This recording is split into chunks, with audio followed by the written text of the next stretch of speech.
Roxy, I'm here. All the rented videotapes are in this bag. Caesar rented Final Punch, and Piper rented Dimensional Musketeer and Return to Giallo's City. Piper asked me to apologize on their behalf. She's really sorry for not returning them on time. She went on a long trip and left the tapes in the car. Please don't charge the late fees. Bernice had something to add. Return to Giallo's City wasn't good at all, so dark and gloomy. She had to have 2 cans of nitro fuel to recover.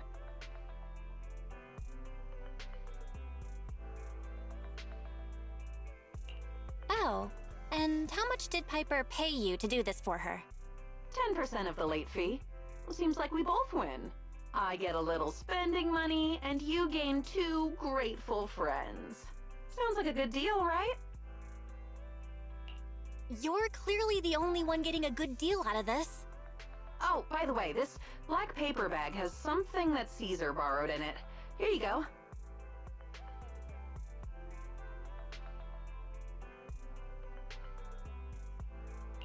Out of curiosity, you totally took a peek inside, didn't you?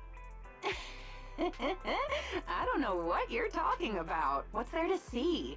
It's just a wholesome, innocent rom-com. But just to be clear, Caesar only entrusted me with it because she knew I knew. Listening to you, I'm starting to worry about the safety of the Sons of Caledon. Oh? Because I know too many of their little secrets. Don't worry.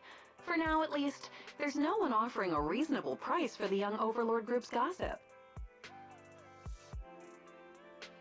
That makes me even more worried. That look on your face is hilarious. I'm glad I came in today. Well, I've done what I came for, so I'll get going.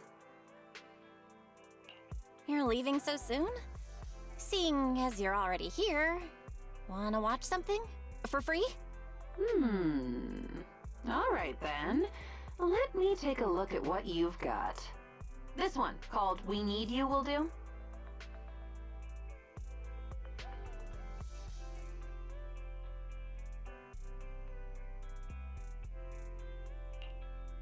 Well, that's it.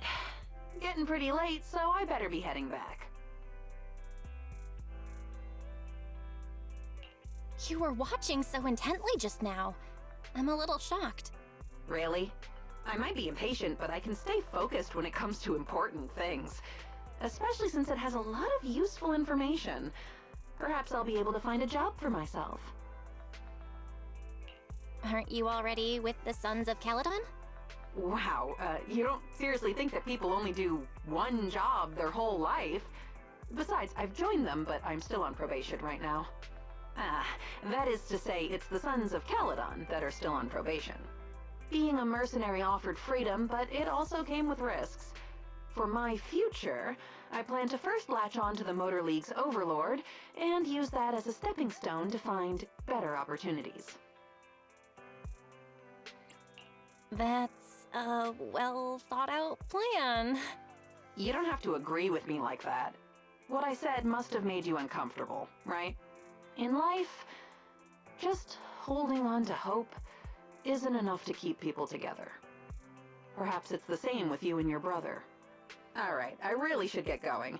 By the way, is it a left or right turn to get to the 141 convenience store? Oh, right turn. Thanks.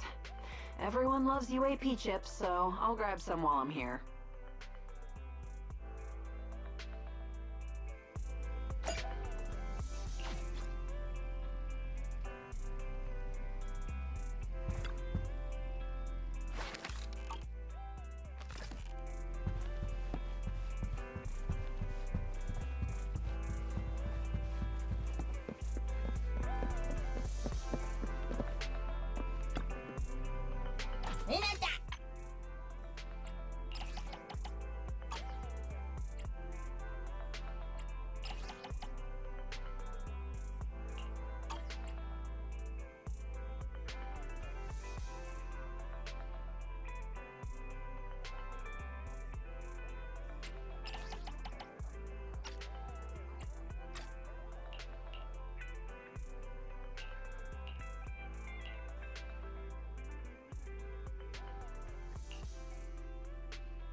If you want my picture, it'll cost you.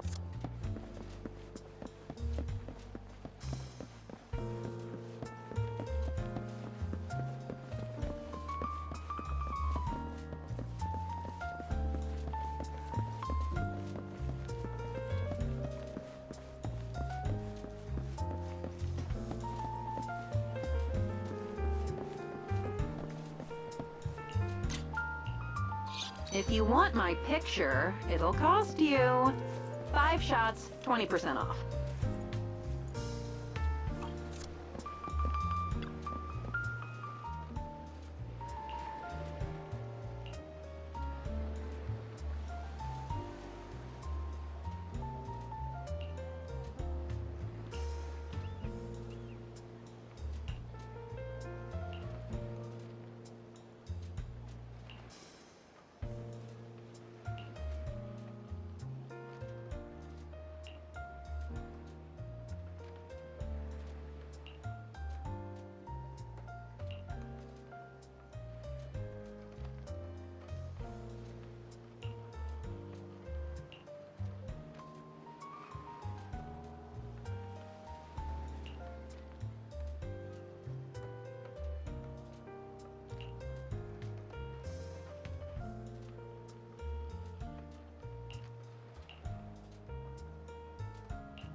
If you leave me behind again, I might just have to get my revenge.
Did you call me? Meow.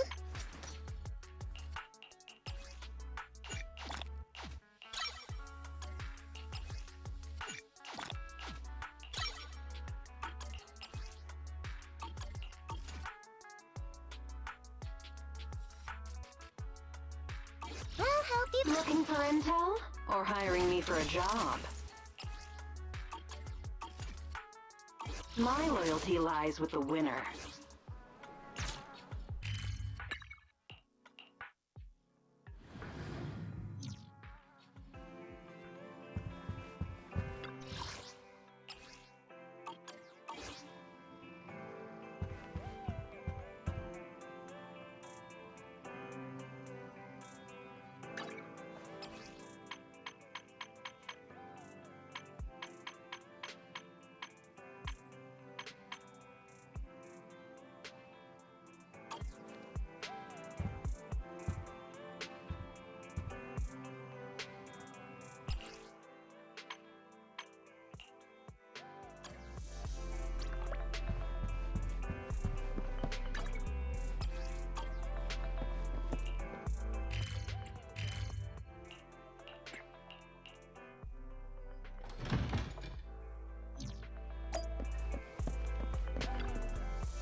Despite my best efforts to figure it out, I still don't get it.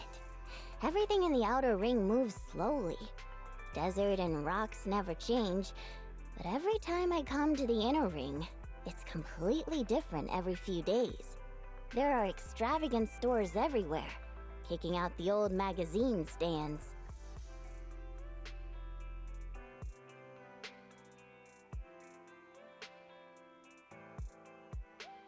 Where did you buy magazines before?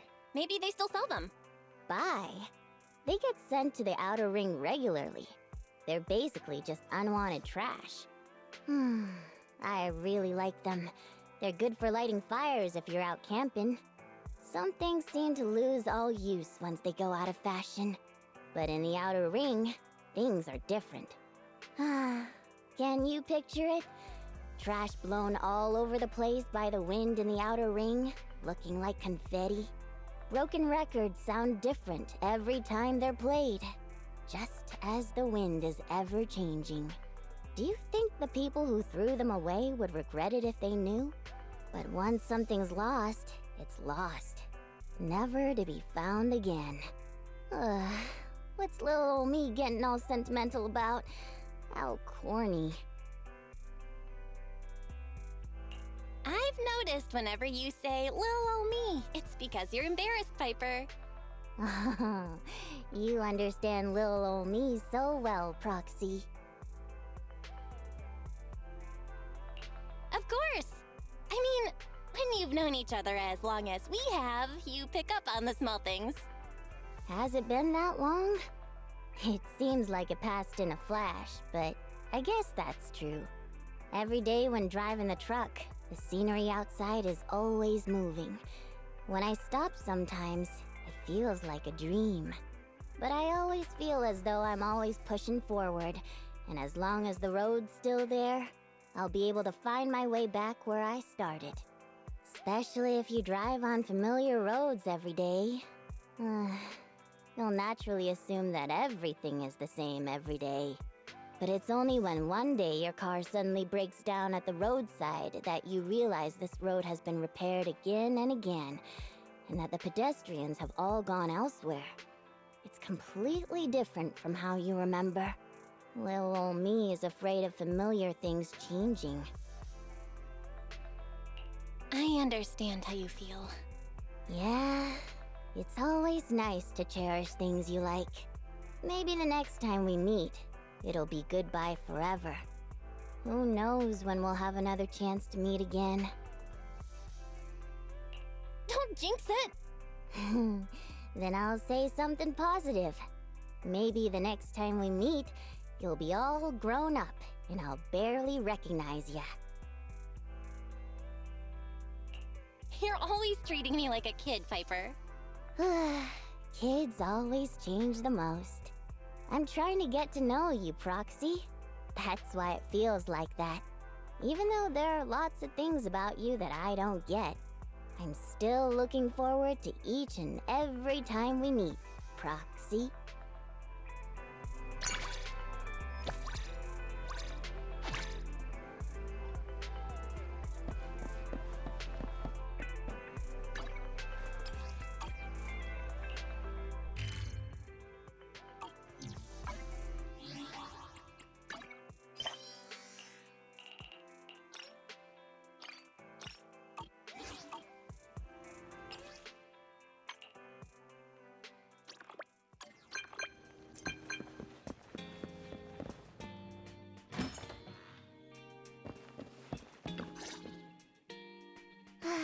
You take good care of me, Proxy. Such a good kid. I really wish our gang could learn from you. I'm free right now. How about we watch a movie to kill some time? Okay. Do you have the horse betting channel? No. Can they broadcast stuff like that? Okay, alright. Then, do you have a best of best bid compilation? That tape's been rented out already. Very well, I see.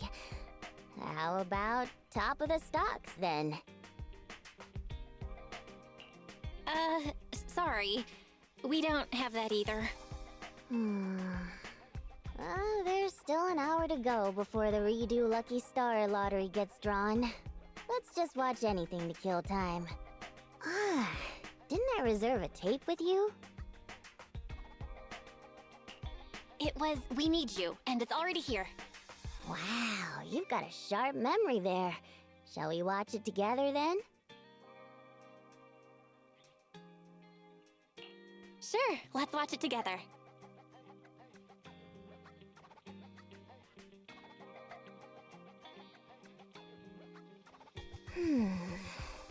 I originally planned to find a part-time job because I've been quite free recently, but I didn't expect all the jobs to be so serious. Times have really changed. The jobs I did when I was young seem to have all disappeared.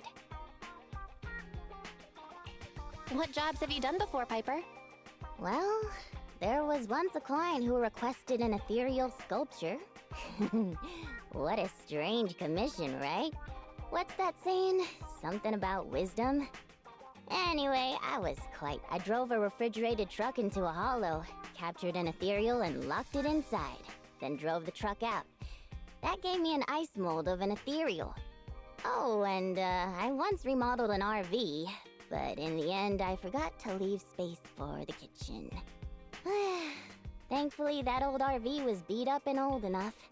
Even after all these years, I can still hear the noise of its engine growling like a grisly old man.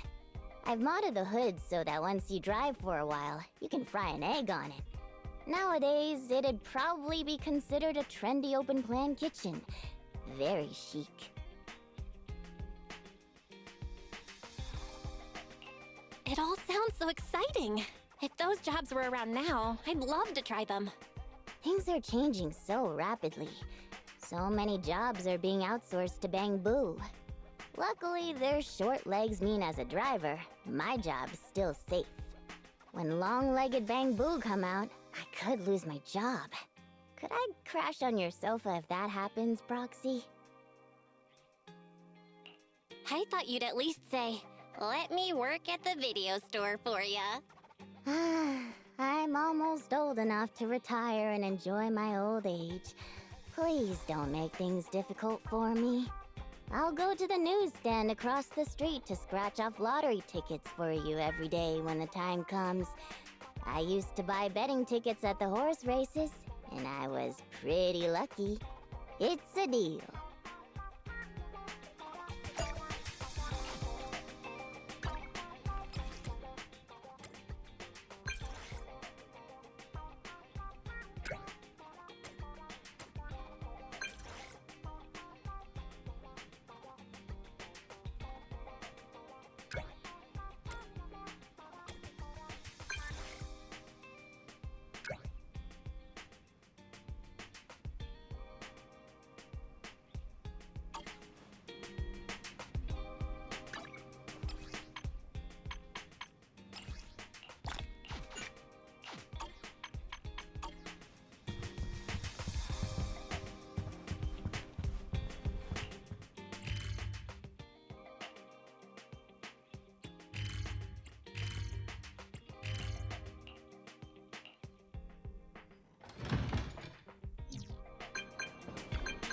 Oh, you're up early.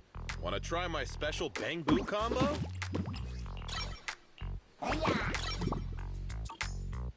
Have a good one. Please. If you need anything modded, you know where to find me.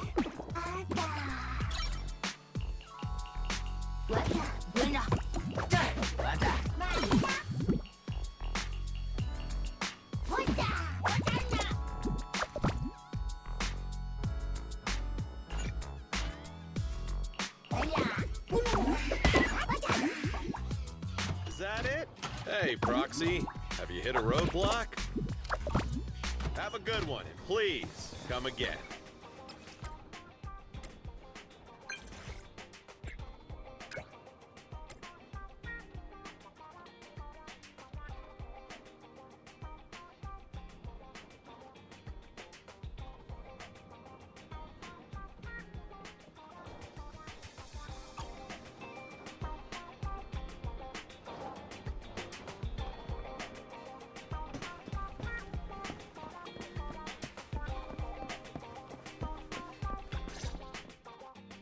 My bro and I came to borrow the movie Family. Wanna watch it together? It's way better to watch this kind of blockbuster movie with friends. Right, bro? A real bro protects the most important people around him. Seeing him chase after his son like that made me start to well up a little. Thanks, bro. You can stop wiping my eyes now. It kinda hurts. If it were you who was missing in the hollow, I'd definitely dive in to find you just like the main character. I never give up.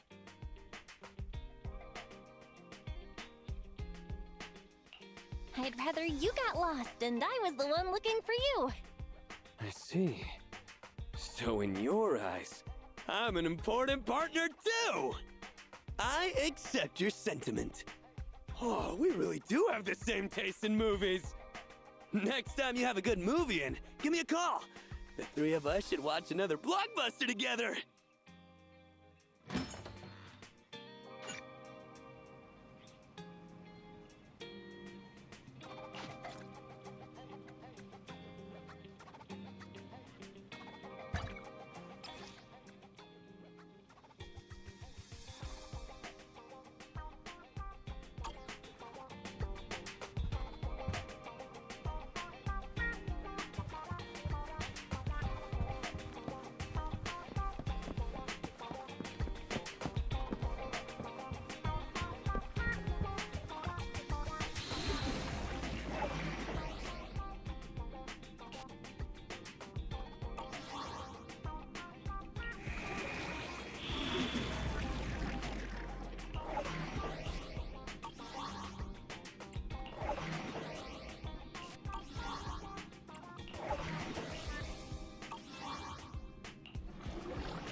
Apologies for the intrusion. I'm Hugo. Let's just say I'm something of a collector. I've heard your video store is the most classy one in all of New Eridu, and I must say, it absolutely lives up to its reputation. The ambiance here is understated yet refined, elegant but still cozy. It's so soothing, like a steady beacon in the dark. I've also noticed some well-known individuals frequenting this place, including elite members from PubSec and HSO. Your achievements at such a young age truly impress me.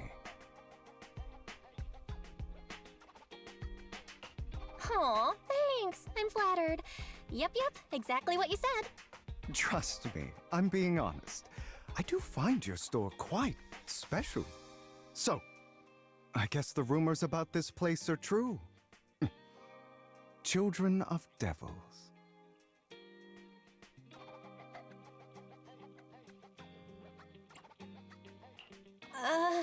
What are you talking about? I'm not following. Am I imagining it? Or do you seem really nervous all of a sudden? Children of Devils is an old movie I've been searching for, but it's so niche I can't find a copy in good condition. Or perhaps, did this movie remind you of something else? You're imagining it. I'm just surprised there's a movie we haven't heard of. No worries. Like I said, this movie is rather niche. Despite the word devil in the title, it's actually about vampires. I'm sure you already know. Vampires were a popular fictional concept back in the old civilization. Typically, they are pale-skinned, well-dressed, exuding a mysterious and dangerous aura. But beneath their immaculate facade lie lethal fangs for draining human blood.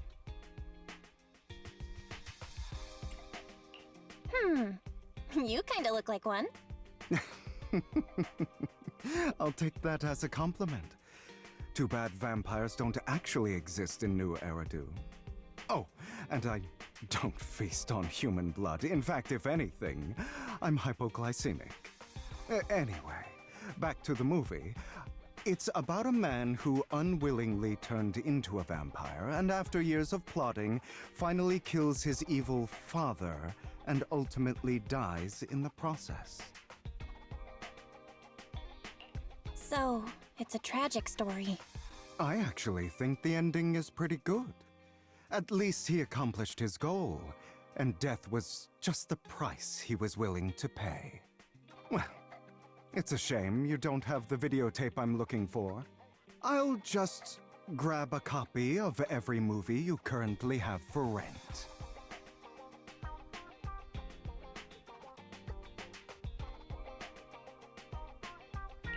Huh? Oh, thank you so much for your patronage. That's really generous of you. Just think of it as my thanks for chatting about the movie with me. Your store is like a collector's gem in itself. Please, consider my payments here as an investment in a collector's prized find.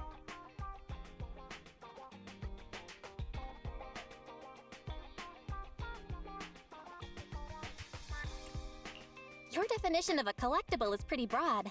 Just as I'd expect of a collector. Because of my work, I happen to know some of New Eridu's upper echelon. Some even collect human organs. Just some rumors circling around. Hope I didn't spook you.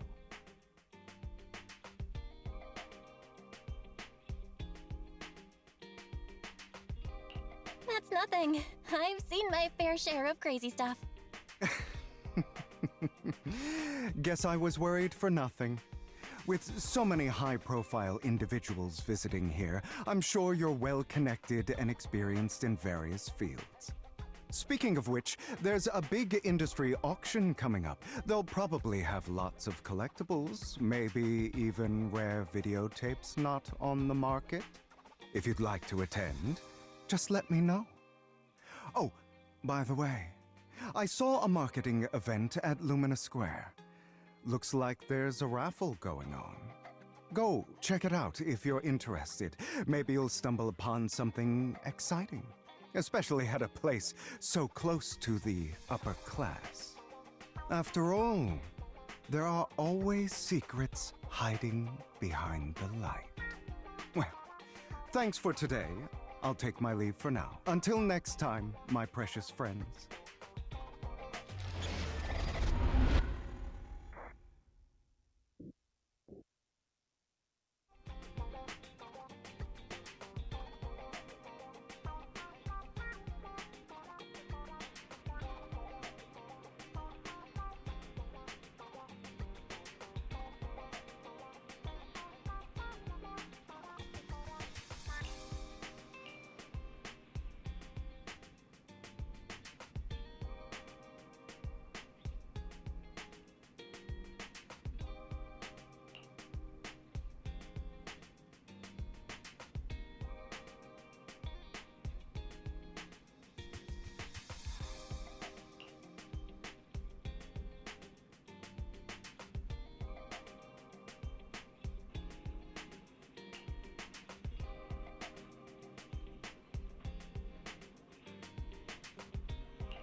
You there! Why not come try your luck?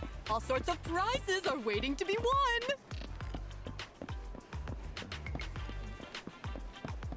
You there! Why not come try—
looks so arrogant.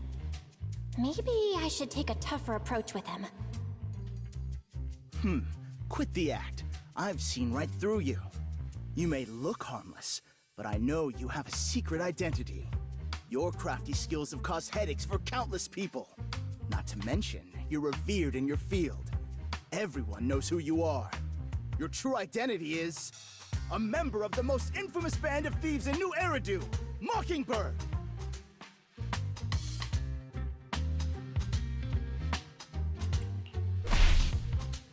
What do you know? My true identity is even more infamous than Mockingbird. What? You're even more evil than Mockingbird? No wonder you snatched my wallet! I know. Now might not be the best time to say this, but I'm genuinely curious about your true identity. Forget it. Clearly, you have no idea who I am. I'm Curtis Ravenlock. That's right, of the esteemed Ravenlock family from Tops. You'll face consequences for crossing me.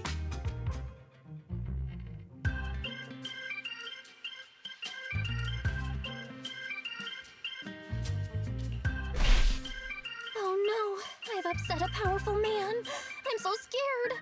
You're not going to silence me, are you? Don't be ridiculous. I wouldn't go that far. Just keep it in mind and know your place. A guy with such a massive ego probably can't pick up on subtle sarcasm.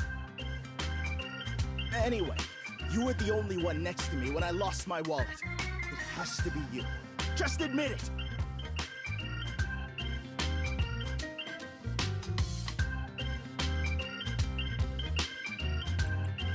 Listen, you can't just throw accusations around. You'll be held accountable for what you say. I did not steal your wallet. But if you insist that I did, let's go to PubSec together. Of course, if you can't prove it, I'll be pressing charges against you. Press charges? That's a bit too extreme, don't you think? Looks like you found the right approach to deal with people like him. In any case, my wallet is missing. It had a ton of Denny's, so someone's got to answer for that.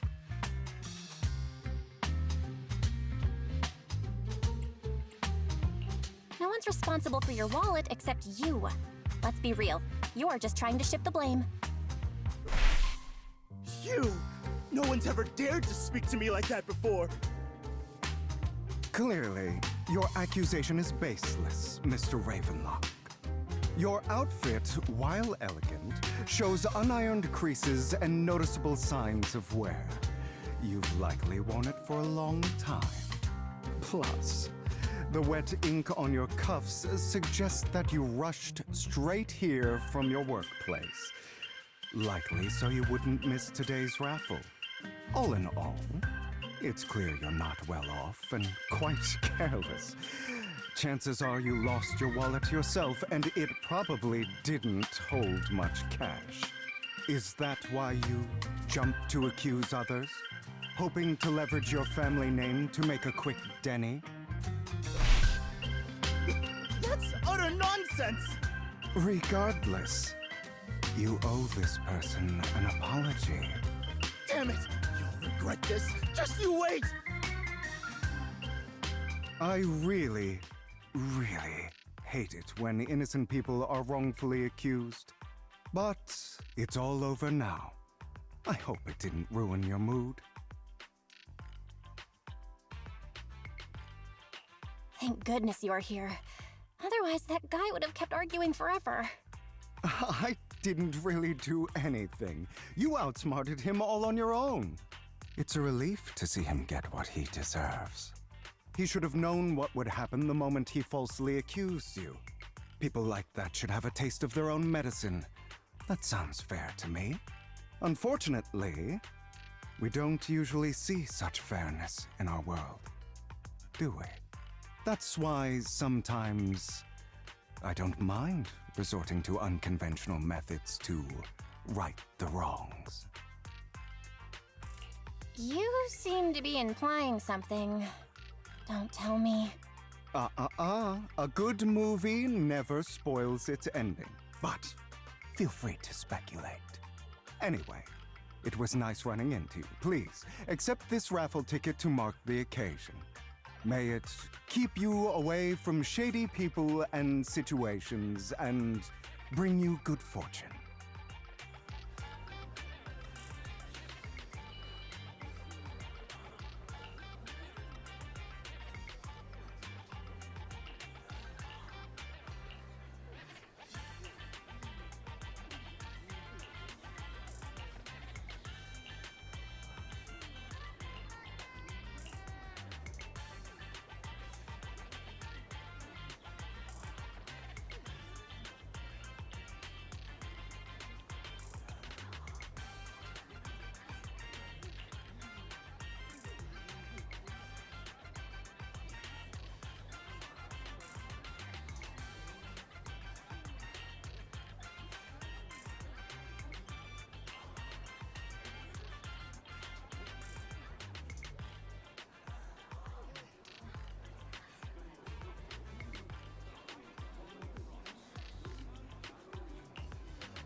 Anyone else want to redeem?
They're here with me now, sir.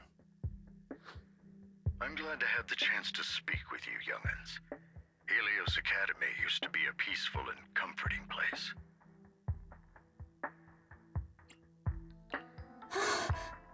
I know you still can't fully trust me, and I understand that completely. But please do know that I mean you no harm. Your teacher, Carol, and I, we used to be friends. She was a kind person. I was truly sorry to learn that she was the one held responsible for the fall of the old capital.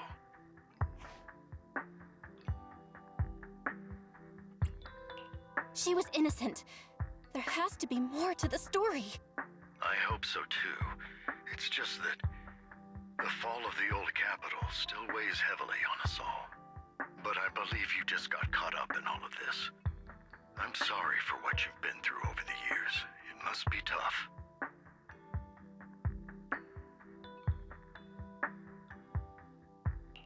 Sooner or later, we'll find the evidence to clear her name. Then I sincerely wish you success. The real reason I reached out to you is to tell you something very important. Something about your eyes. I stumbled upon some of the data Carol left behind. She spent much of her time studying ways to minimize the side effects of your eye implants. Teacher, she was always looking out for us. Yes, which is why I believe this was her final wish. As her friend, I want to see it through. Simply put, your eye implants are directly linked to your brain, and their functionality depends on your body's limits. As a result, the HDD system takes up a part of your body's capacity. This leads to certain issues, the most notable being that it suppresses your innate ether aptitude. I brought in a team of specialists to analyze Carol's data samples, and after some effort, they created a plan to upgrade the HDD system. After the upgrade, the HDD system will operate with significantly reduced power consumption, allowing for a substantial boost in your ether aptitude, or rather, a restoration to its original level. Do you mean that once the HDD upgrade is done, we'll be able to enter the Hollows ourselves without EOS? Exactly. You'll likely experience some discomfort at first, but you'll get used to it over time. I'll have the specialists from Marcel Group continue monitoring your physical condition to reduce the burden on your body and help restore your ether aptitude more effectively.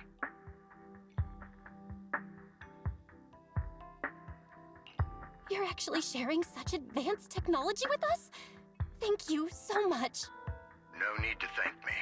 If anything, you should thank Carol. Furthermore, from what I've learned, the power within your eyes goes far beyond this. That's why I waited until now to tell you.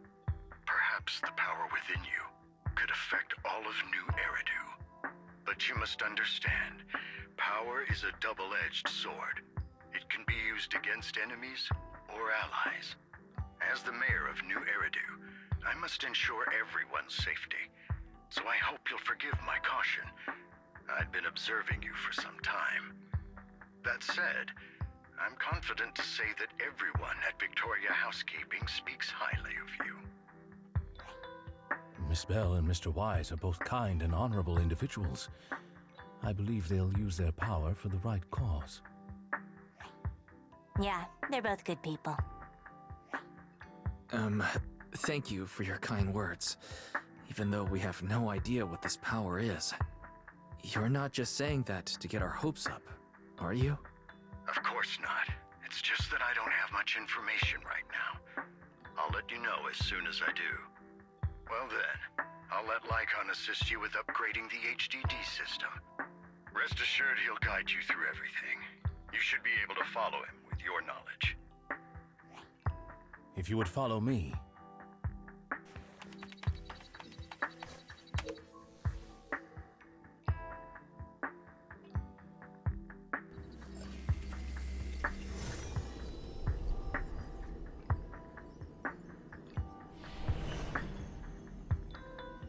How are you feeling now? All good, I think. Really? I'm feeling a bit off.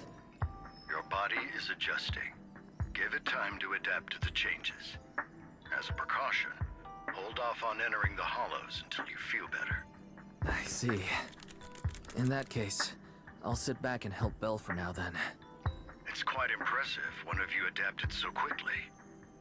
Your ether aptitude is now on par with most hollow investigators, meaning you're ready to explore regular hollows. But you must be careful at first. Lycon, Ellen, why don't you two go along? One of the data piles in the hollow near the metro is malfunctioning, and we need a skilled proxy to address it. I'll assign this task to you. Of course, you'll receive fair compensation upon completion. Take your time in the journeys ahead. You've got plenty of time to uncover your full potential.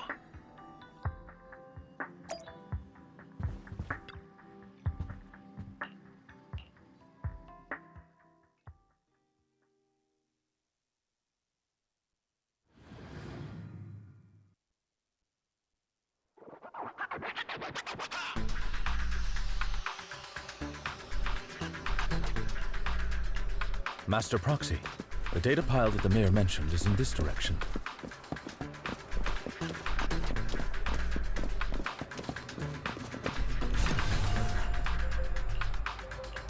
The data pile that the mayor mentioned is near that garage ahead.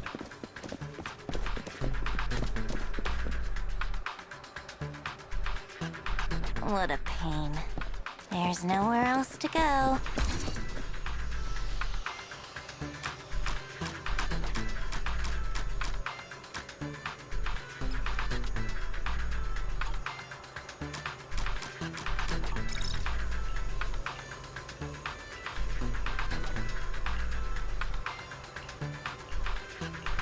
We should search for the passcode nearby to disable the laser, and then move the train.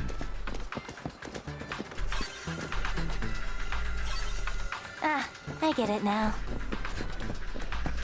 We should be able to enter the path.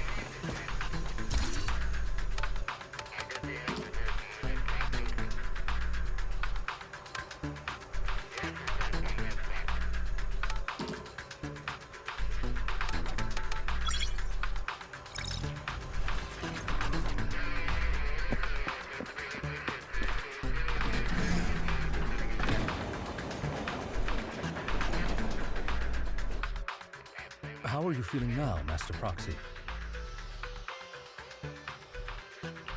Fantastic! Never been better. I'm relieved to hear it. If you feel any discomfort, please let us know at once. Yeah, I'll carry you on my back if needed. Really? I want you to carry me right now. Let's finish the task first, Master Proxy. You've always had a sharp mind, and now you've got the muscles to match. Thanks for the compliment? No, I was just thinking. When will you pick up some fighting skills? If you can fight, you could handle things in the hollow all on your own. That'd be pretty neat.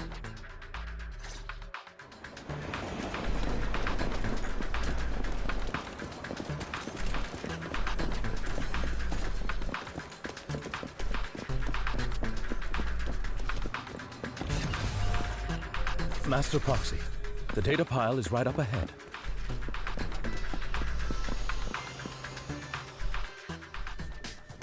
Worry not, Master Proxy. We'll ensure your safety. Thank you. Sorry, I still need you guys to protect me. Looks like I gotta buck up a little. Roxy, you don't need to push yourself so hard. You're already pretty great. Just leave the rest to us.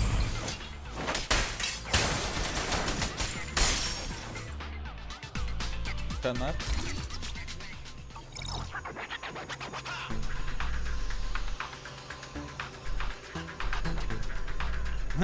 Oh, it's another passcode.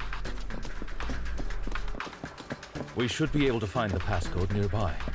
Let's keep an eye out for it.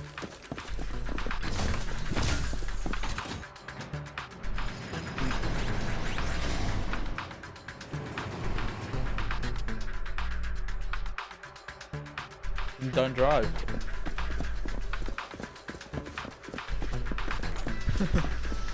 Maintaining the data piles in the hollows requires a proxy with the utmost professionalism.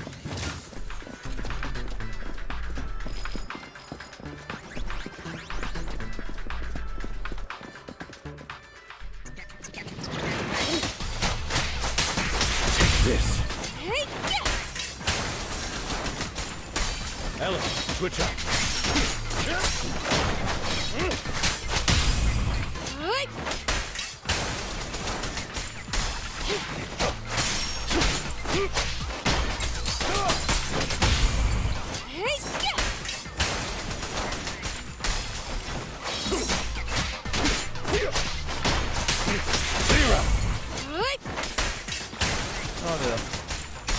In position. Master Proxy, let's take a look around this area. We might be able to find clues regarding the passcode.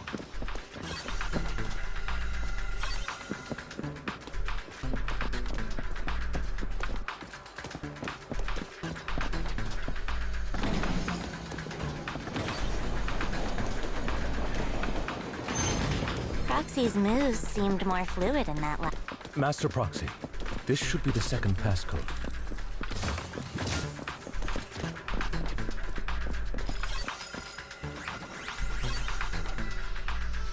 Master Proxy, we've been in the Hollow for quite some time.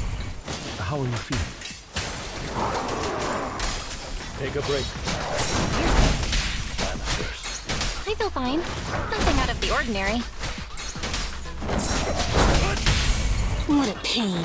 That's good to hear. After all, this is the first time you've entered the Hollow since the system upgrade. Best not to overdo it.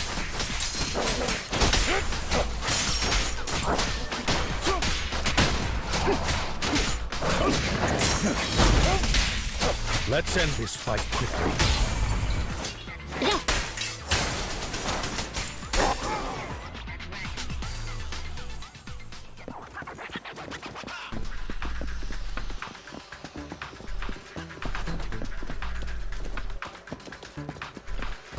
Last passcode is here.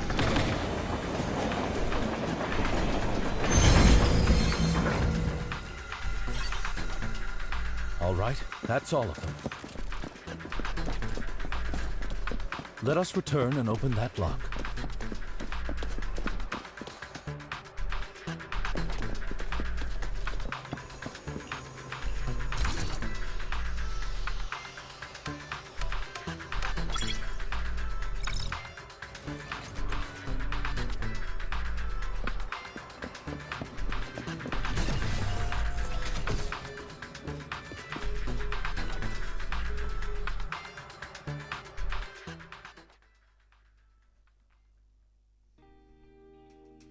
The mission was a success, sir. Master Phaethon's performance was outstanding. Excellent. You truly are exceptional. I'll be frank.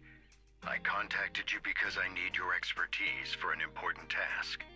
I'd like you to participate in an auction and help me secure an item up for bid. Hold on. Is it the same auction I heard about? The one with all the high-profile attendees? Yes, that's the one. I knew asking you was the right choice. Since you're aware of it, I'll get straight to the point. It's related to the sacrifice you encountered. Sacrifice? Has it appeared again? Remember the sacrifice you took down near the construction site? Public security did some research after retrieving it. It turns out it can maintain its form outside the Hollow and carries human genes. Within it, we extracted a mysterious core. This core possesses the same inexplicable power as the sacrifice, allowing it to exist without relying on ether. However, the core was recently stolen from the most secure lab in New Eridu. We suspect this is an inside job rather than an external theft. We searched extensively without success, until I saw the auction flyer. The core has been concealed within an auction item. So you want us to bid on it at the auction. But why us? The power of the sacrifice is highly volatile and destructive. We must keep it confidential, at least for now. And I, as mayor, am not suited to participate in the auction myself. Plus, I'm running checks on my inner circle due to the theft. Frankly, there aren't many people I can trust. Don't worry, the funds are covered, and Victoria Housekeeping will be assisting you. Of course, this hinges on one condition: your willingness to aid me.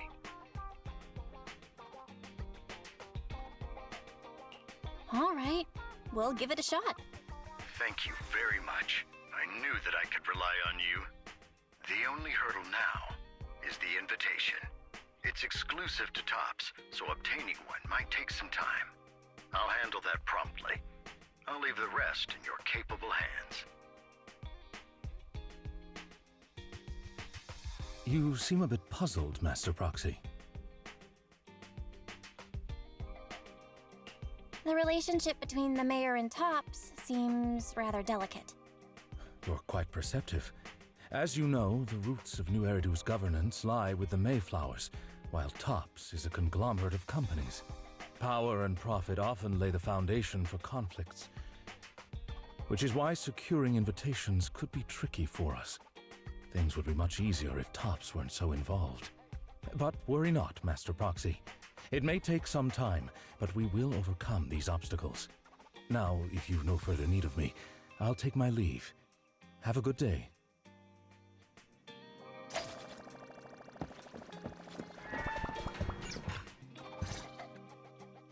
Didn't that collector Hugo mention if we wanted to attend the auction to give him a call? But he didn't leave us with his contact information. Odd, right? If he wanted us to contact him, why not leave a number? Did he just forget?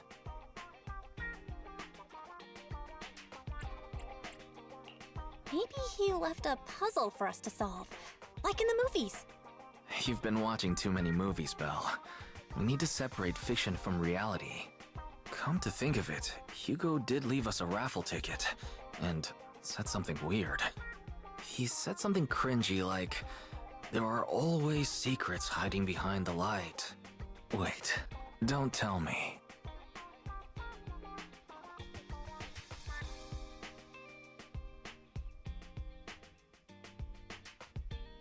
I get it now. This guy watches too many detective movies. Anyway, let's try contacting him. Aha! It's you! The manager of my favorite video store! Glad you've cracked my little puzzle. I've been waiting for you to contact me. I was worried I might have left a bad impression.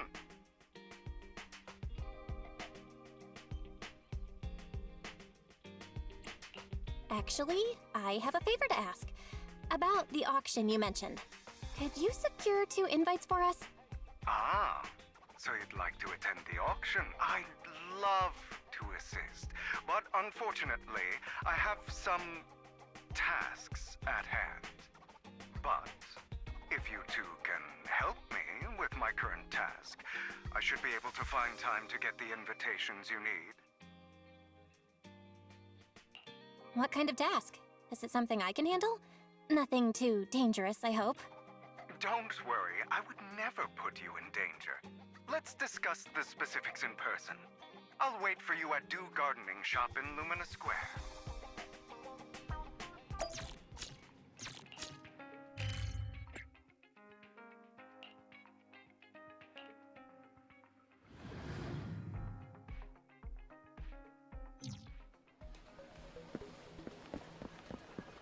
You've arrived, my friend.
Another waste of my precious time.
This time, I'll...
Good day, Manager. Wonderful to see you again.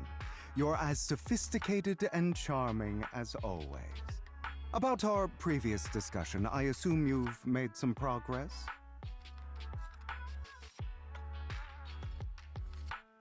I see. Looks like it's more complicated than I thought. I appreciate your help.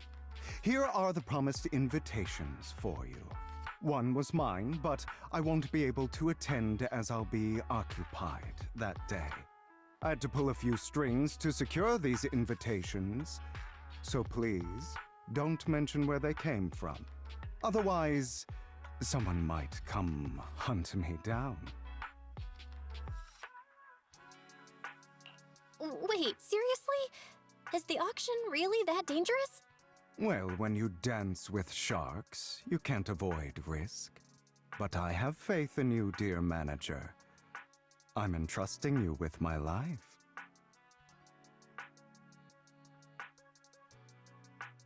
Don't worry, my lips are sealed. And so are my brothers. I've been meaning to say, you're so close with your sibling. I'm kind of jealous. What's your view on family ties, Manager?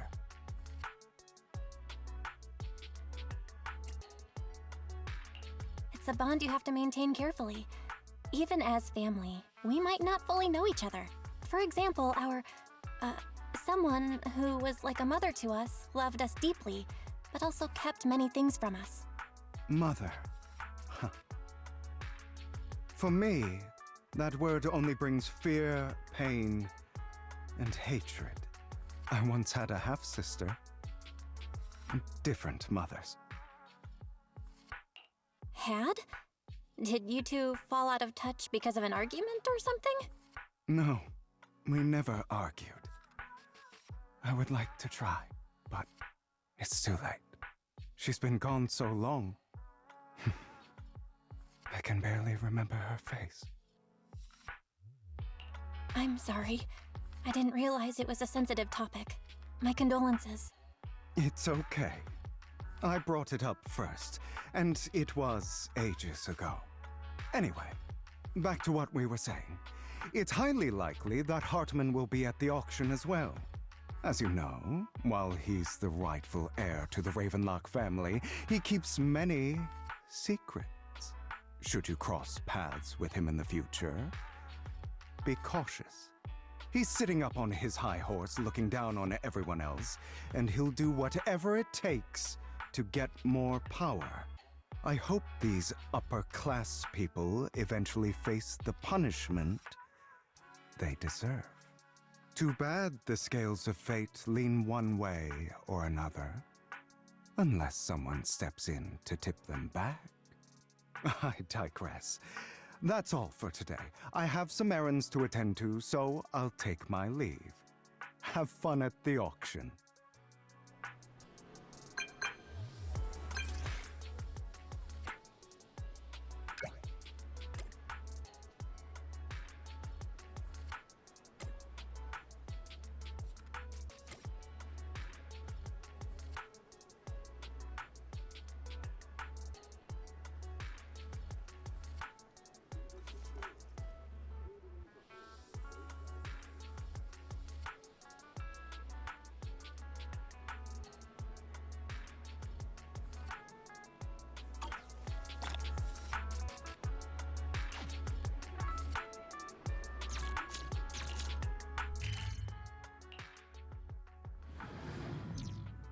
It is a pleasure to see you again, Master Proxy. It's been a while.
Lies, deception, betrayal. I see swirling mist, shrouding the truth in a deep, enigmatic haze. Found you. Chosen one.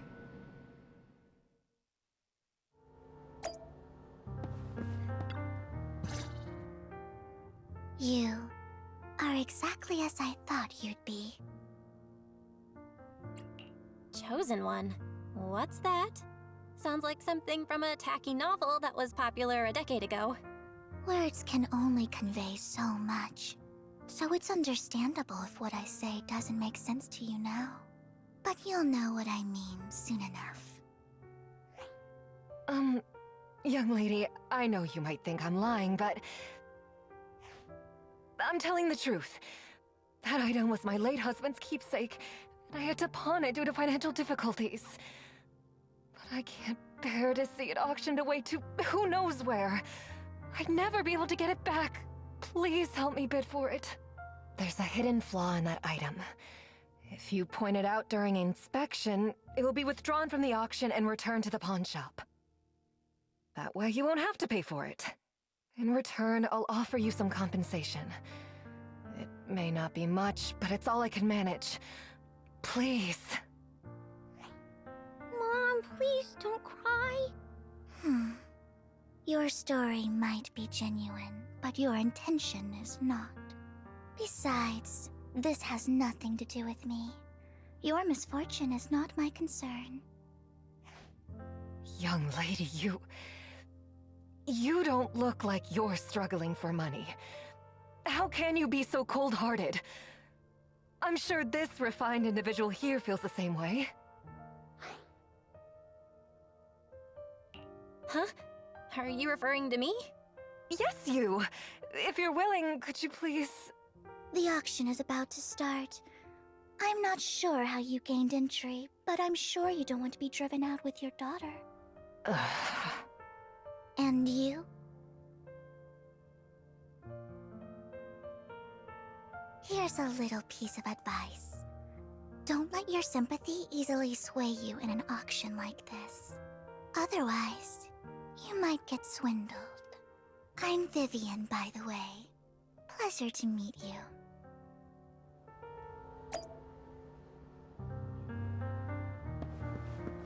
Dear guests, the auction will begin shortly. Please...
He may be from the Ravenlock family, but he's been entering the lottery in secret.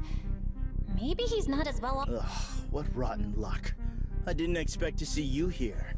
I won't back down this time.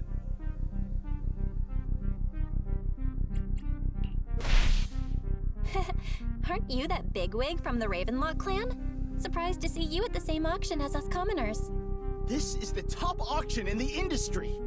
I really don't know how you got an invitation, but I doubt it was through legitimate means. You seem a bit hesitant. His accusation isn't true, is it? You should just give up already. I'm dead set on getting this item.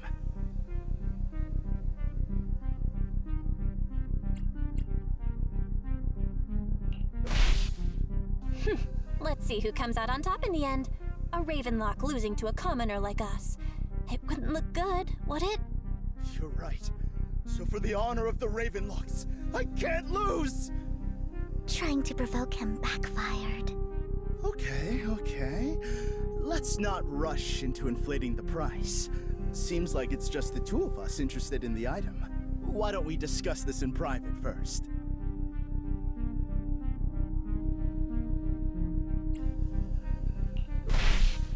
Let's make a deal. You can have the artwork, and in return, I want 30% of the transaction price in Denny's. 30%? That's outrageous! I'd sooner toss those Denny's in the river than hand them over to you! I admire your ambition, but you're being a bit too greedy. You're really stubborn, huh? Is it really worth arguing over such a small collectible?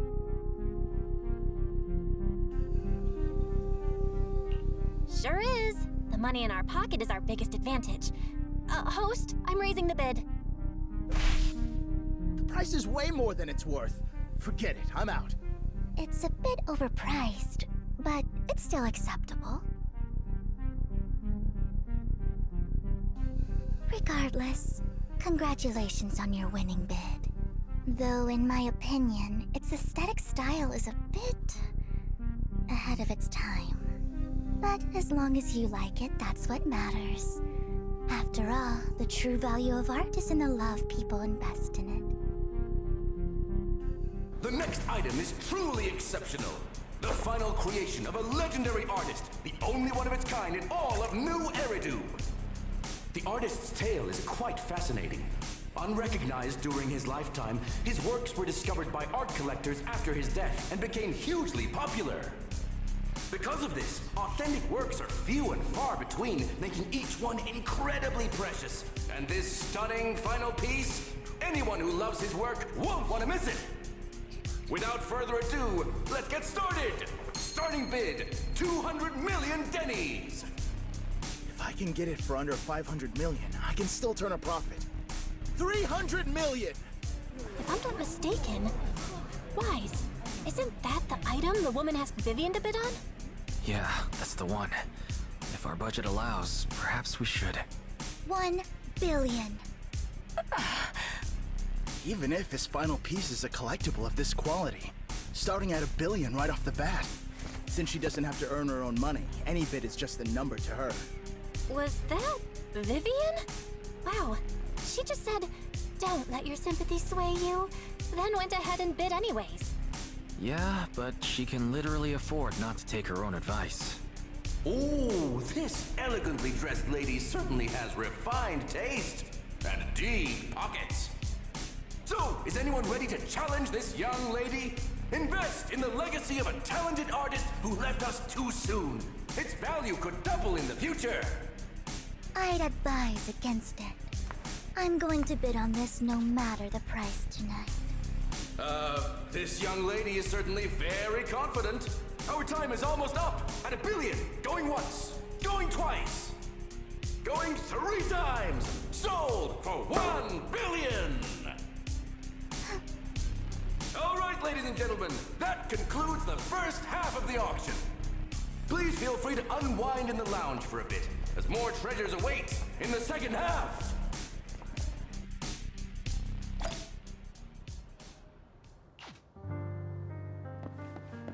The coffee here is... You have a strange look on your face. Despite her ruthless exterior, she's actually quite kind-hearted. Though you wouldn't dare think that, would you? Not at all. That's not what I'm thinking. You're not being honest, and I don't appreciate deceit. Just to clarify, I didn't assist that woman out of kindness, nor do I plan on giving up the item I just purchased, because it's nothing more than a common scam. A scam? So you're saying that woman is a con artist? They'll tell you a tragic story, begging you to help bid on a collectible at a high price. They promise a reward and guarantee the item will be withdrawn from the auction, so you think you won't have to pay anything. But the reality is, once you bid, the deal is done. No going back, and you end up shelling out a hefty sum for something worthless. So, why did you still bid on the item? I really enjoyed the story of that legendary artist. Art at its essence sells stories, doesn't it? I'm willing to pay the price for the stories I choose. That's another lie. Looks like you believed me. How did you figure it out again? Let me give you another piece of advice. Appearances can be deceiving. People often mask their true intentions. Sometimes, what you can't see is the real truth.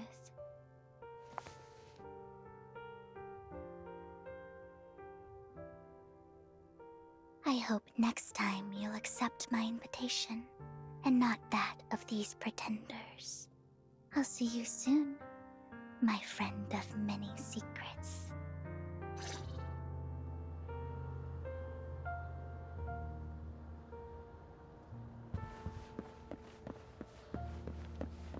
The second half of the auction is about to begin.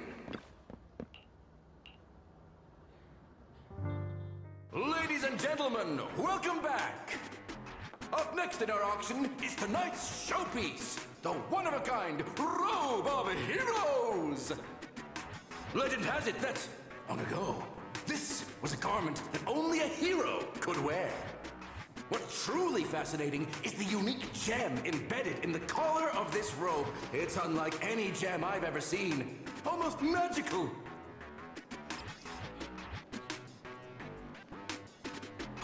Wise, that gem's probably what we're looking for. Such an important item, yet it's just there on a piece of clothing, completely unprotected. How gaudy. This auction sure is busy. There's people of all sorts, whether they belong or not. Robe of Heroes. What a tacky name. Nonetheless, I'll secure it. In the name of the Ravenlock family. Yes, I see it. Seems authentic. Of course, I'll keep an eye on it. I didn't expect this to drag on so long. I believe there is no meaning in continuing this senseless bidding war. Frankly, wasting time irks me more than squandering money. So, my friend, let's cut to the chase. What did you have in mind? This man is pretty shrewd. Maybe I should match his energy.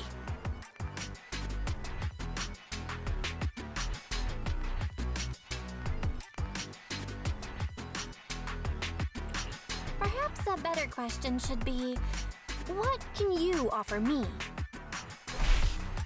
The ball's in my court now. Good. I enjoy conversing with people of sufficient intelligence. There are more antiques in this auction than just the robe. Why rush into this? You might find something else you prefer.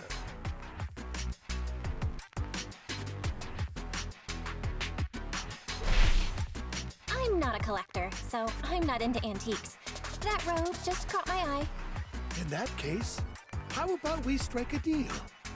All I want is that gem. So, if you cease bidding now, I'll take the gem and you can have the rest of the robe. How does that sound? You called our bluff. The Ravenlock family always gets what they desire. you have any doubts, feel free to ask around.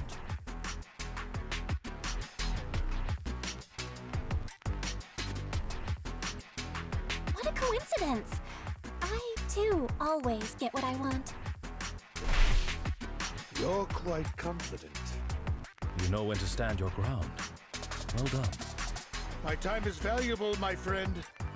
I've already lost a significant amount of Denny's talking to you.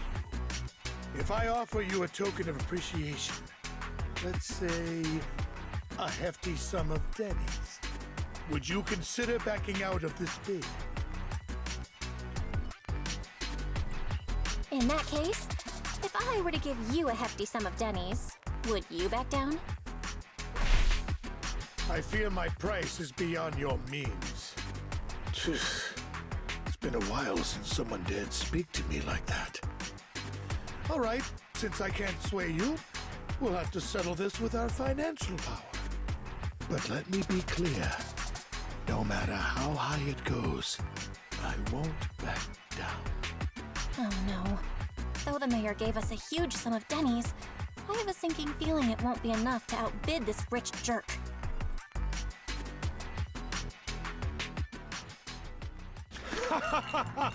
Thank you, everyone. It appears I'm the final winner of this auction after all. Well, I'll be taking this masterpiece with me. Of course. I must extend my sincere gratitude to all of you. Damn it, we almost won!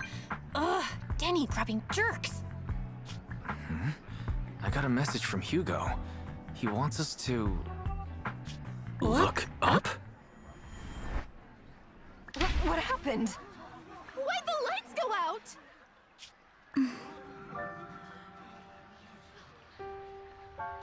What's going on? The power went out? Mommy! I'm scared! Ladies and gentlemen, welcome to tonight's auction. My apologies for the long and dreary opening. Losers always have a lot to say.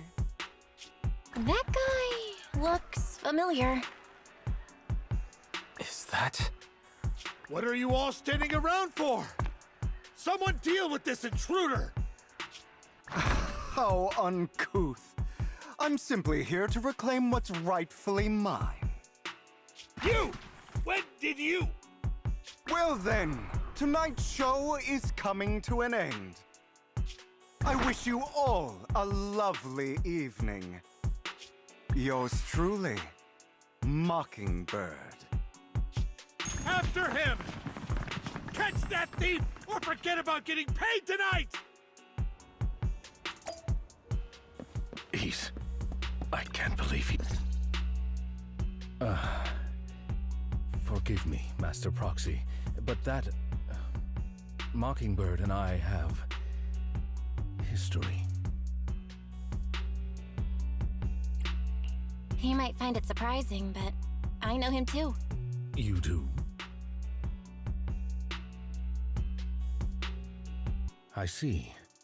So that's how you know him. Years ago, we founded Mockingbird, the Phantom Thieves Syndicate. Things started off well. We were young, with naive ideals and lofty goals, and we pursued what we thought was right. But one night, that all changed. There may have been signs of what was to come, but no one noticed them at the time, or perhaps we chose to ignore them. Eventually, I left Mockingbird and accepted the olive branch extended by the mayor. The separation was, shall we say, less than amicable. And my dearest friend became my sworn enemy. Master Proxy, if I may ask, what do you think of Hugo?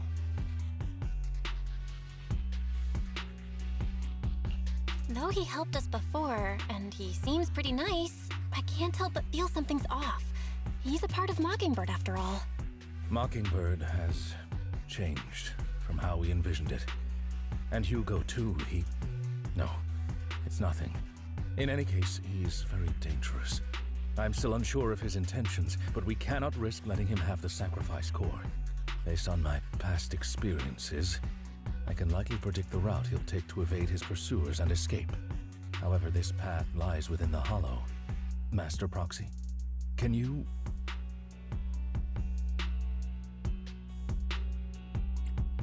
Let's head straight there. I'm feeling super strong right now. Very well. Please, follow me then.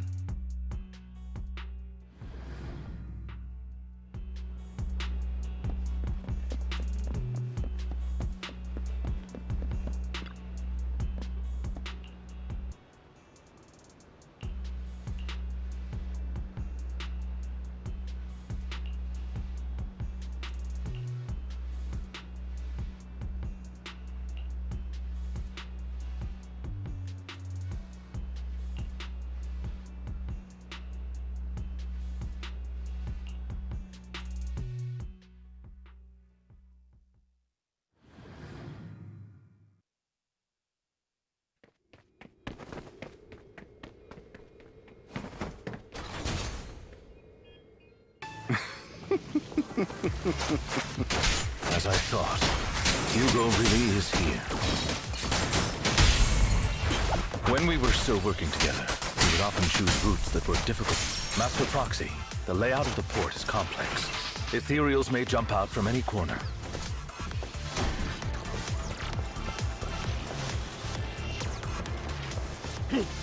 Do be extra careful. So many ethereals. But they don't seem to faze him at all.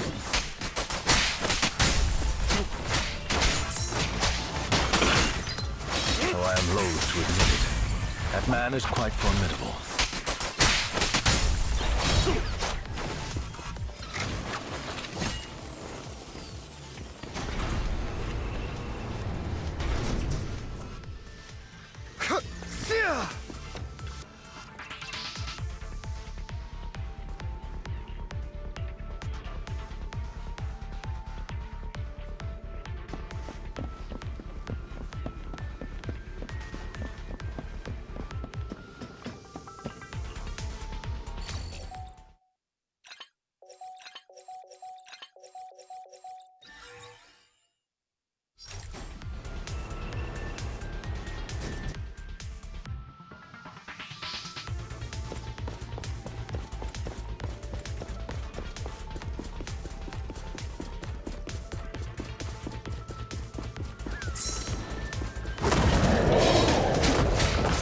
Careful, or you'll get hurt.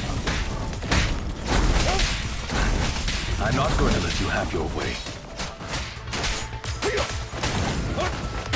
Master Proxy, that's one of Hugo's weapons. Make sure to avoid it. He's extremely familiar with this place. Master Proxy, dragging this out will only be to our disadvantage. Let's proceed through here post-haste.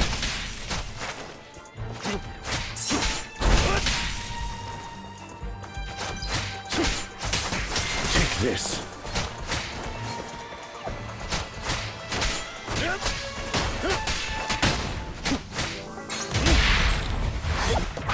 Stand still. The mechanism here isn't damaged. It's still functioning normally.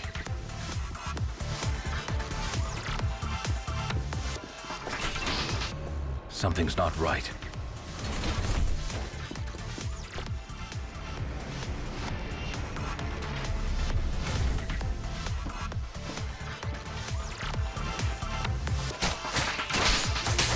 Time to hunt. Stay calm now. What's the rush, my friends?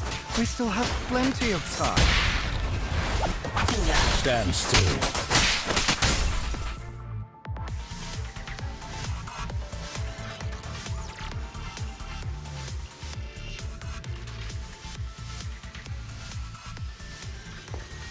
This must be the right way. Not to worry, Master Proxy. We'll be able to catch up to him soon.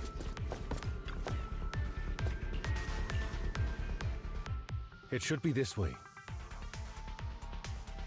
Are they from the auction? No, they shouldn't be able to track Hugo here. They're likely just Hollow Raiders. Back then, Hugo would typically retreat into a hollow after securing the goods. And as his partner, I'd be responsible for leading the pursuers astray. I'm unsure if he has a partner now, or who they might be if he does. He was alone the entire time when he approached us before. I see. That's good. It means he must be carrying that core himself. Regardless, Master Proxy, although I'm confident in my ability to defeat them, a clash here might delay us and jeopardize your safety. Our main focus now is locating Hugo and retrieving the gem.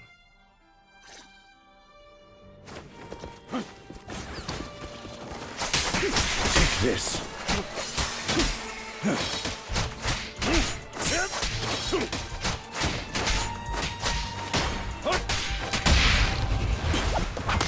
Stay calm now.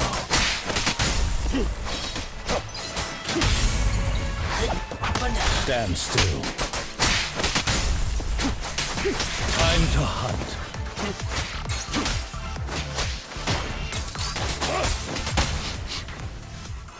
He should be nearby.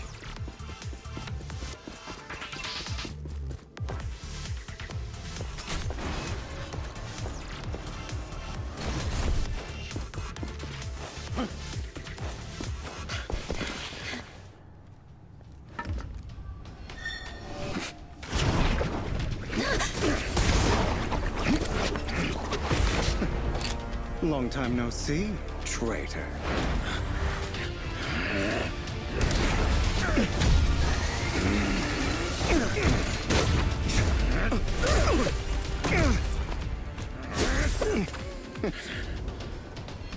It was you who broke the oath, not me. You haven't changed, pompous and self-righteous.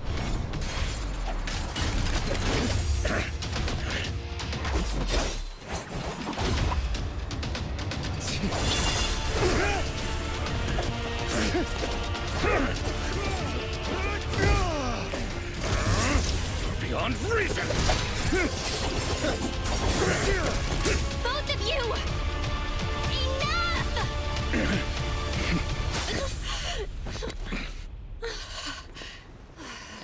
Master Proxy. Are you all right, Master Proxy? Any injuries? I'm fine. I just forgot I wasn't Eos. I thought your attacks would just go over my head. I'm not used to being this tall, I guess. Rest assured, Manager, my blade has always been steady. I'll never point my weapon at my allies, especially not you. As for that oaf, he has no sense of control in the heat of battle, even turning on his own comrades. I'd thank you not to spread lies. What? Are you denying it? I merely spoke the truth, didn't I?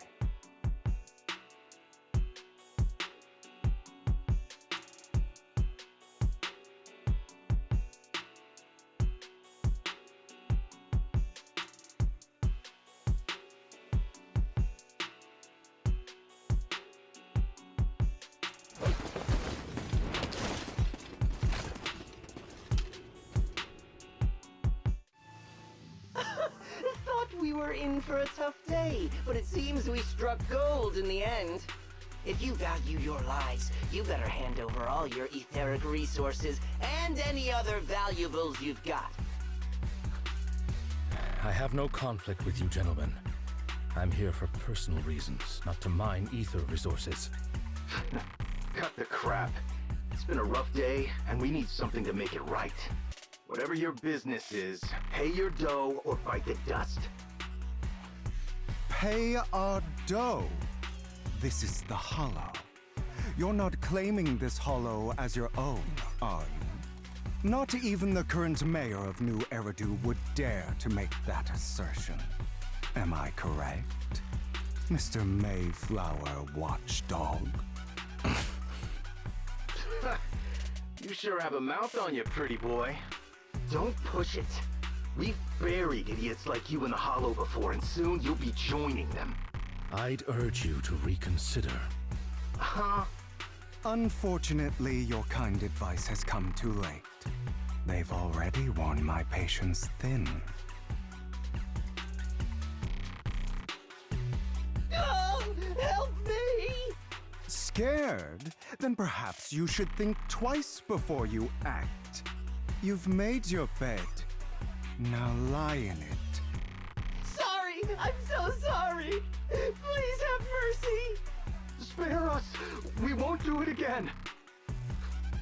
Are you quite done blowing off steam? Don't kill them. I'll hand them over to public security once we're out of... Who do you think you are to tell me what to do? They weren't planning to show you any mercy, yet you forgive them so easily. You haven't changed at all over the years, Lycon. To hell with you and your foolish fantasies of being some almighty savior. Haven't you learned your lesson from what happened with your eye and legs? My principles remain unshaken. No one has the right to take another's life. Sinners deserve punishment. Do you know how many lives they've taken? I'm merely delivering the justice the world needs. It is not our place to pass judgment. I know I will not sway you. There's no point in continuing this argument. I will stop you. I always will. Go ahead and try. I will defeat you. I always will. Be prepared to kneel before me, traitor. Talk too much. I have you now. Lyra!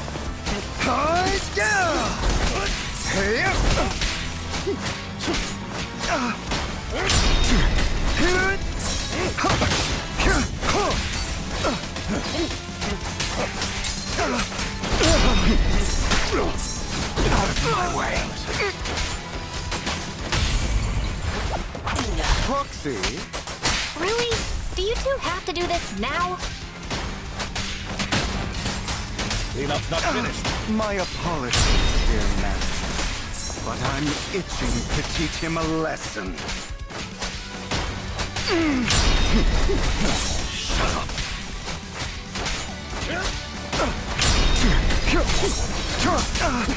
Lyra!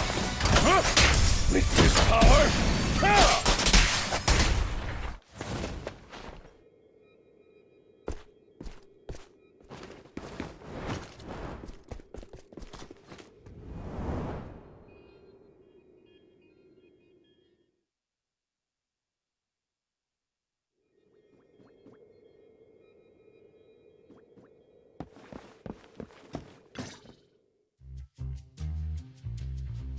Worry not. Mastery of my skills will come in time. But there's something more important I would like to teach you. Something about faith.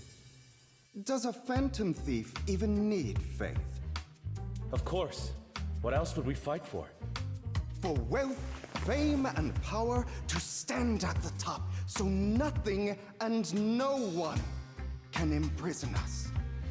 Isn't that what everyone desires? Or perhaps, by faith, do you mean something asinine and empty, like justice, dreams, or friendship? Hilarious. Grow up, Lycon. It's time to let go of your naive fantasies of being some almighty savior. You just don't get it. All right, enough squabbling. What I'm trying to teach you is very simple. I may not walk the path of justice, but I do not walk the path of evil. There's too much injustice in this world, and there are times when it becomes necessary to right those wrongs with unconventional methods. Taking lives, however, is out of the question. Life is a precious gift, one that nobody has the right to steal. No one should have the authority to judge whether another lives or dies. Keep that in mind. I will. You don't seem convinced, Hugo. As you mentioned, this world is unjust.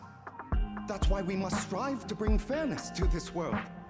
Those who cause harm should face consequences, just as those who take lives should. But not all lives hold the same value. Sometimes, you may need to eliminate one if it means saving more. You're too proud. Your pride may lead you astray. I have my own path and beliefs, Jack.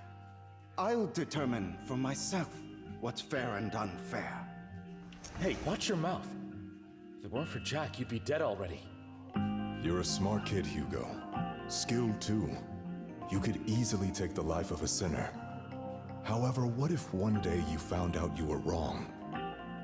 What if that so-called sinner were innocent? Could you bring them back to life? I wouldn't make that mistake. To err is human. Everyone is bound to make mistakes. It's good you are open with your thoughts. I just don't want your troubled past to weigh you down. Because your hatred doesn't define you. It only eats away at you.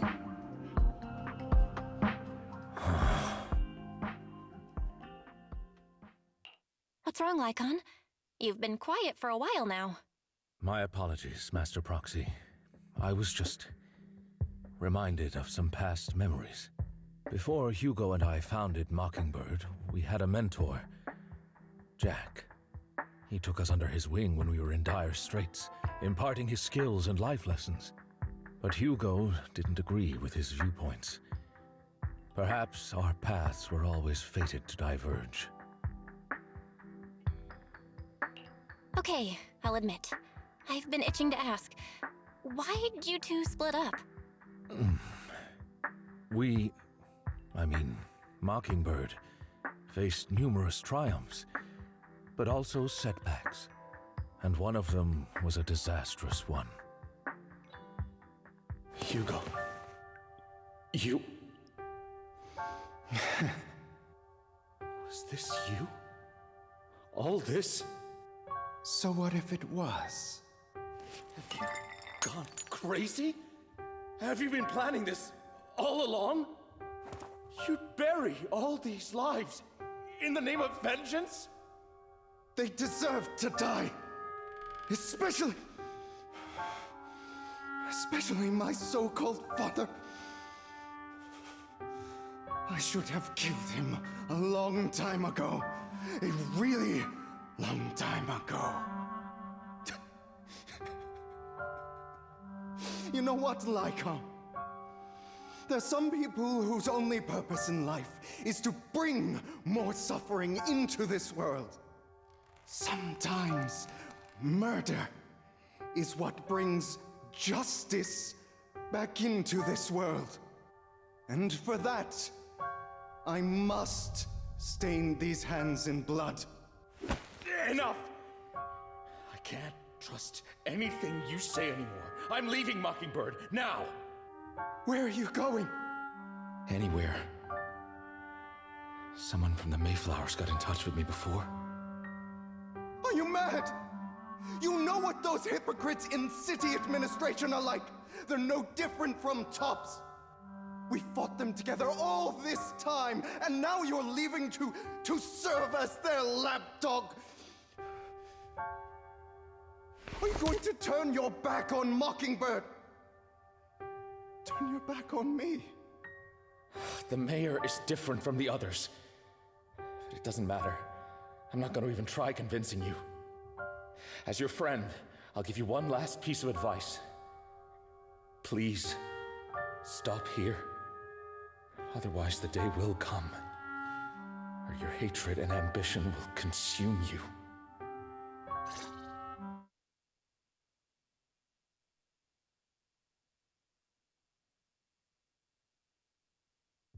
My apologies, Master Proxy, that you had to hear such an unpleasant tale. Hugo came from a powerful family, and his relationship with them was always strained, especially with his own father. So much so that Hugo wanted to personally put an end to him. After shouldering a mountain of injustice, Hugo ran away from home. That's when Jack and I met him. And that setback that Mockingbird suffered turned out to be intimately connected to his family. I had thought it was just a normal mission, when in fact he was plotting revenge. He took advantage of me and everyone else there. I do not mean to pass judgment on him and his decision, but I refuse to accept a partner who is willing to trample over other people's lives for their own desires. Perhaps his family left a mark on him that continues to influence him to this day. In any case, Hugo still has the sacrifice core. We should contact the mayor to plan our next moves.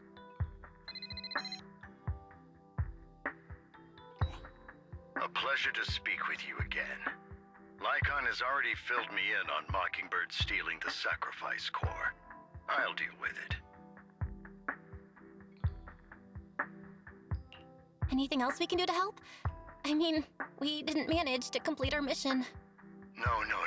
You've done well. It's just not appropriate for you to get involved in what's to come. We've been through far more dangerous situations. Plus, we've dealt with Mr. Mockingbird before. So maybe we could help you. Really, I appreciate your kindness. It's just...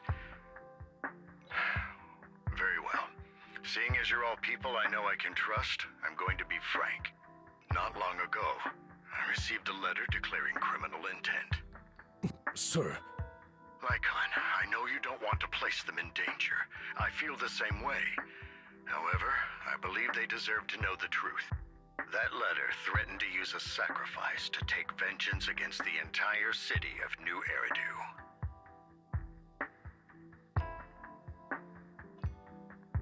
What do you mean by vengeance? I believe the person, or the organization, who sent the letter is planning to use the sacrifice to mount a large-scale attack against the city. Everything we've uncovered so far seems to support this hypothesis. As you know, the sacrifice's true power is a mystery and cannot be controlled if anyone attempts to use it as a weapon. This is no small issue. If this gets out, it'll send the public into a panic. Please promise me you'll keep things confidential. Then let us help out. We can do our part too. But it's like I said before, it'll be too dangerous for you.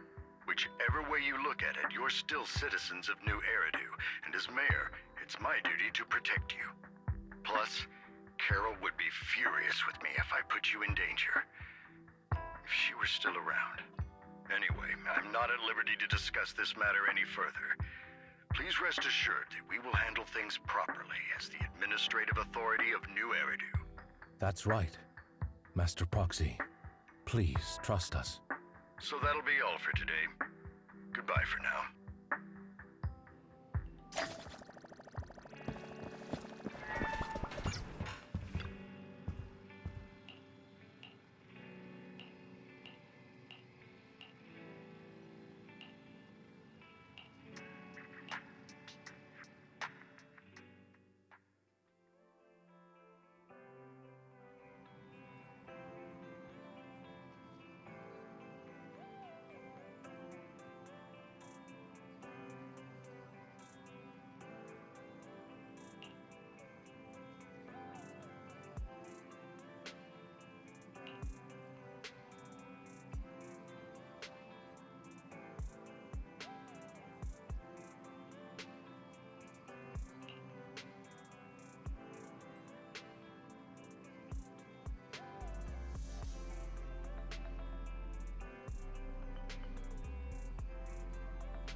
I'll have to work overtime to finish this mission report. You're...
Today's training.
All right, let's get started.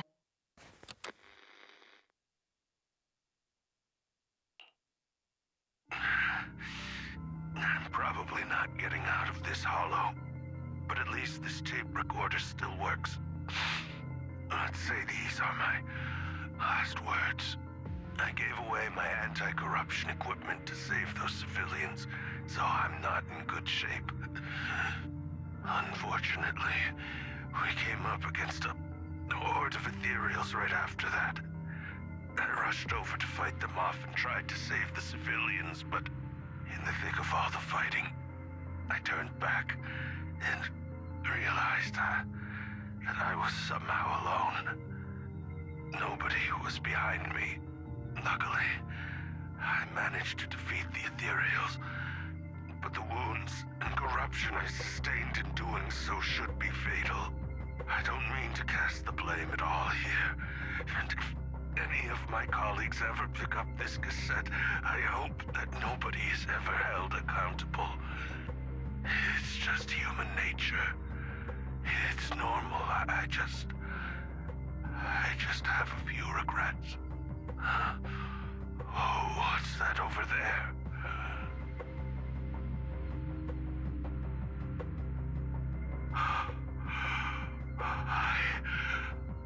I've seen a miracle.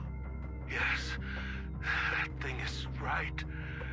So long as humanity is in constant conflict against the Hollows, we'll never be able to grasp true power. Only by embracing everything. It's the only way. Only by embracing this power can everyone survive.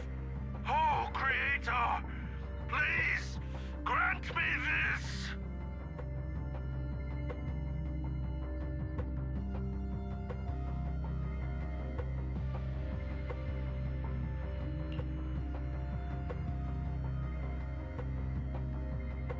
Are you okay, Jiyuan? Don't be so sad. Thanks. I'm okay. It's just... Even though we had our suspicions, now that everything is out in the open, I can't help but feel a little... Well, at least now I know the reason why he changed. What did Bringer see during the recording? Whatever it was, he called it a miracle. I saw the mission report from that incident. Bringer emerged from the Hollow unscathed, completely free from injury or corruption. Plus, I remember him rescuing a few civilians and walking out of the Hollow together with them. But if that's the case, then it's at odds with the audio we heard. Which one is the true version of events? It's possible that both are true. Like if Bringer actually met a real god that completely healed his body and helped him save the others. And that's why his mood changed so much. Why he started believing the Exaltists. Because he witnessed a miracle. That sounds like a reasonable speculation at this point. But it still exceeds the limits of what we know. In any case, it's a clue that ultimately points to the Exaltists. I'll keep pulling this thread and see where it leads.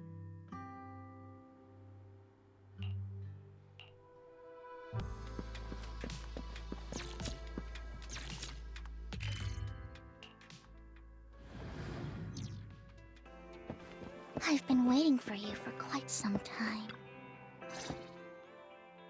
We meet again, Master Proxy. I imagine you've already managed to gain some info from the conspirators about some people who wish to use sacrifice to launch an attack on New Eridu. How do you even know about that? I only just found out myself. Because I've been watching you this entire time.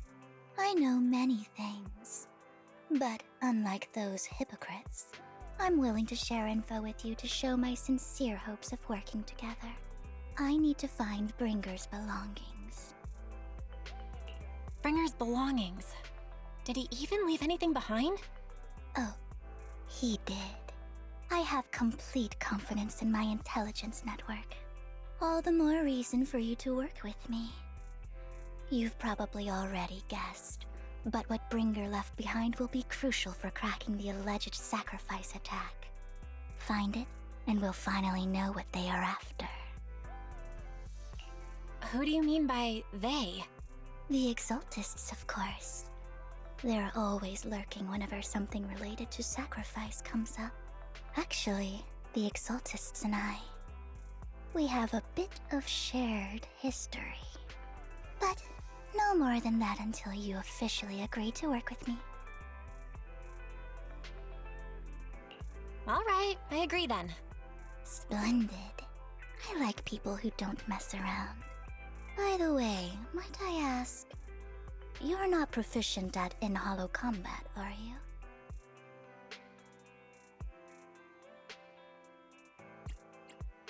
Nope, I can't fight. As I expected. Not to worry. You're an invaluable proxy. All I require is for you to guide me. I mean, not even my darling Lord Phaethon can fight in the Hollows. Hang on. What did you just say? Your darling Lord Phaethon? That's right. The best proxy in all of New Eridu. Lord Phaethon. Don't tell me you don't like him. You're probably not going to believe this, but I'm actually Phaethon.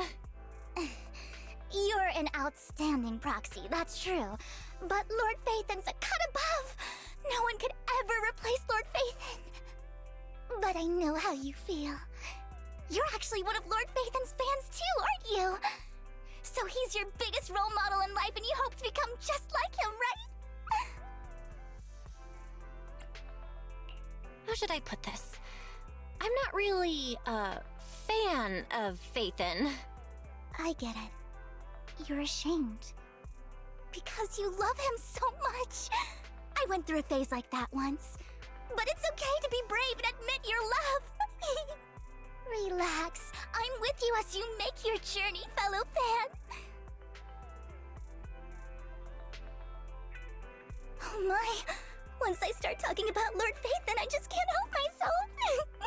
Look at the time. I suppose that's all for today then. I'll be in touch with more news.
Proxy, you're here too.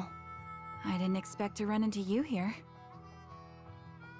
What are you two doing here? And still in that outfit, Ambi? I'm here to investigate that incident.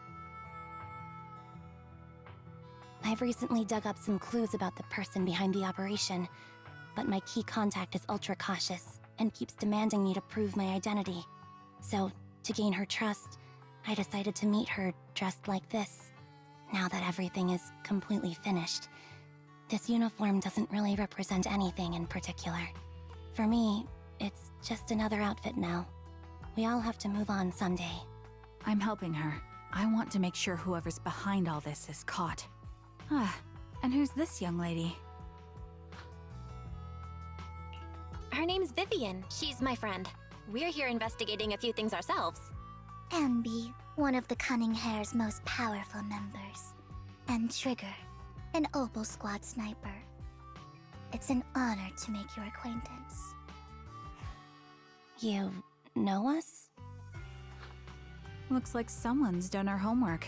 Is it because of the proxy? You two are practically celebrities. And because of my work, I've got loads of info when it comes to anyone with a name around New Eridu. I see. Seems you're handling your work well. Let's prepare to enter the Hollow. Unless you have any further questions, we'll be taking our leave now. You're going into a hollow? Proxy, you plan on going in like that? Yeah, that's right. I've recovered quite a bit lately, so I don't need any protective equipment in the hollows. Huh. Aren't you that lady from before at the auction? Hello. I didn't expect to see you again, young lady.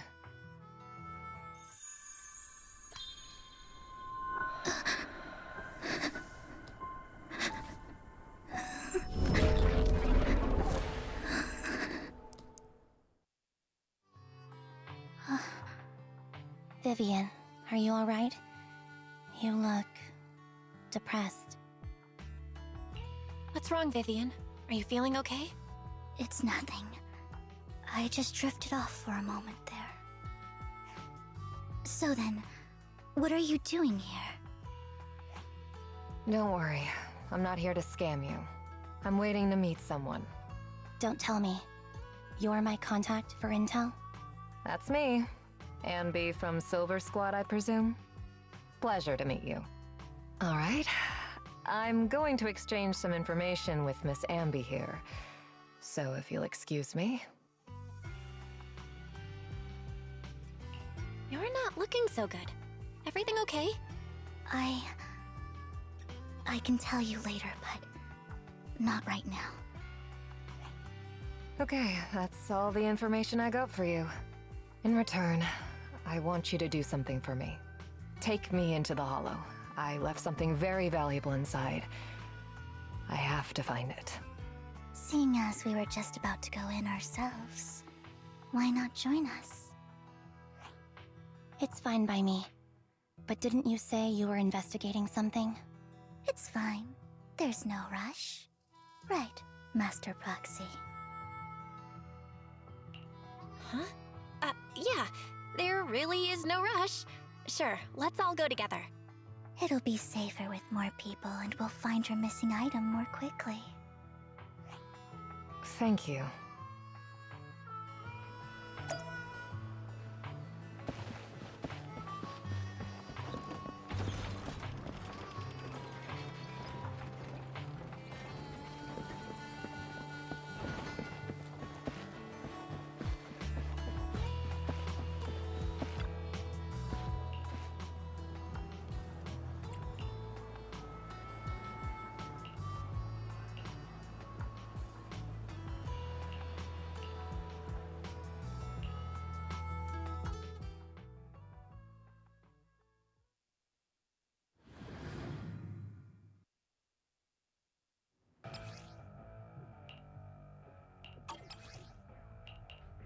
So, what is it that you all plan to do here? We are here to look for something too. Something extremely important.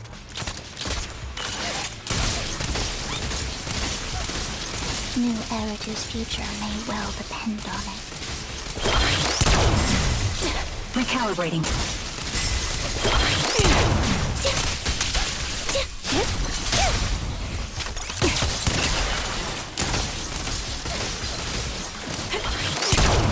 Increase firepower. Ether vision activate. You're cornered.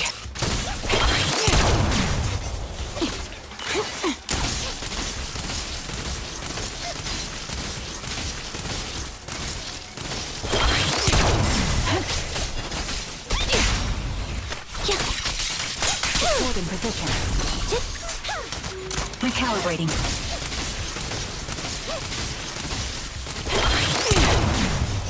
Right on cue. Now it's my turn to ask questions. What exactly is it that you're investigating? Adjusting for wind. Since you're familiar with the main server, then you should know that it shouldn't exist anymore.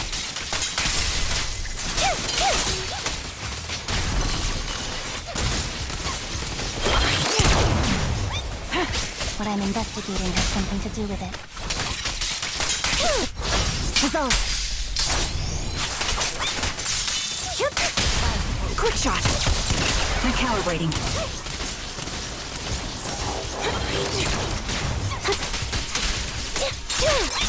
I'll take point. Flip a switch.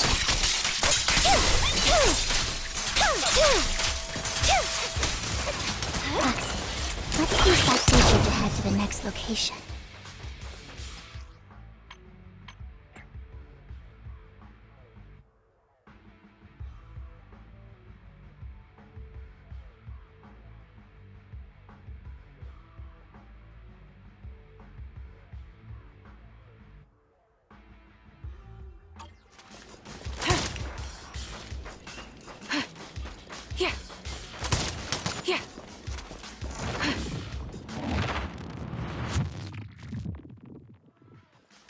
This is the place.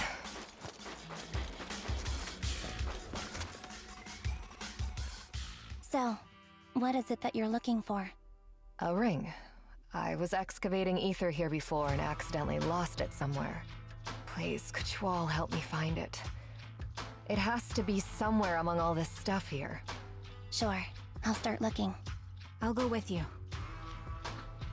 I'll stay here with her then. Thanks, but you don't have to worry about me. Go ahead and accompany the others. I'm sure it'll be faster that way. And sorry for wasting your time like this. I know it might sound strange, but I'll be so happy if my daughter grows up to be capable like you.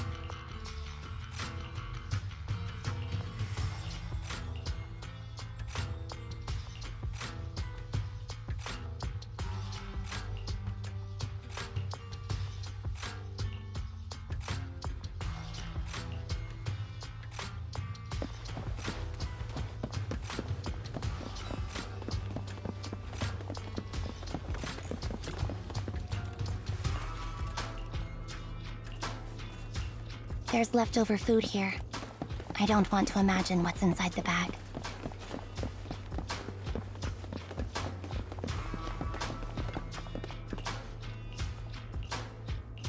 A toy that seems emotionally stable.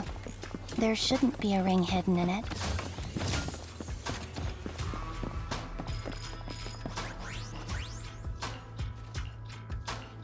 It's a fancy lunchbox? I wonder if its owner is safe and sound.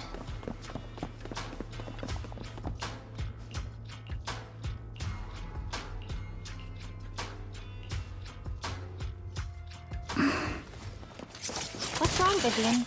You seemed worried for a while now.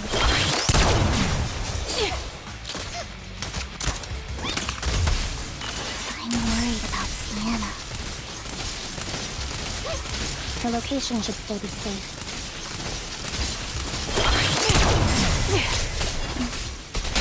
I hope so. Position. Adjusting for wind.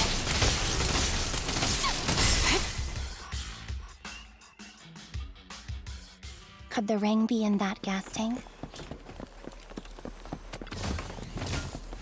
Good thing this gas tank is empty.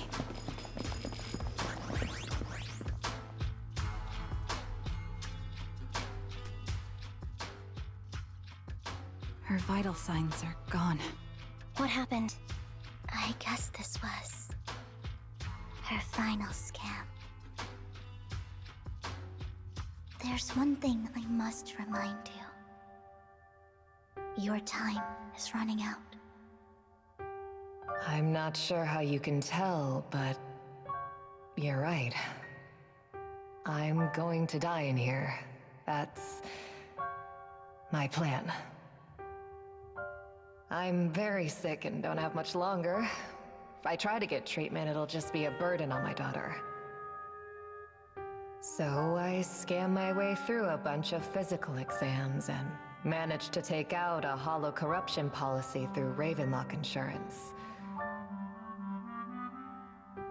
Once some time has passed, could you please take my corrupted body out of the hollow?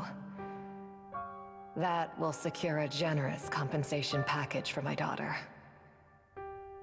It's only what the Ravenlocks owe me. A pity, yes. But it's the only way I can squeeze it out of them. What makes you think that will help you? I just trust you will. I'm just awfully sorry you had to get involved in this. But it's something I must do. I have to leave something behind for my girl. I have to give her a chance at life. If it's okay, could you also please pass a message to Mira for me? Tell her, don't worry. Even if Mommy's body is corrupted, withers away, and turns to dust, my love for you will always be there. Thank you. You're a good kid.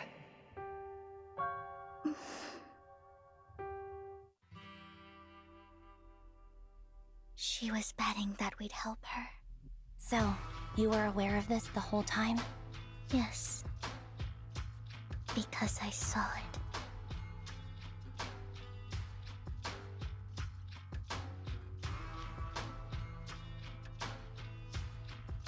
You might not believe me, but I've had this ability to see the future since I was a little girl. But the things I see are always something bad. Plagues, deaths, disasters. That's all I've ever been able to see.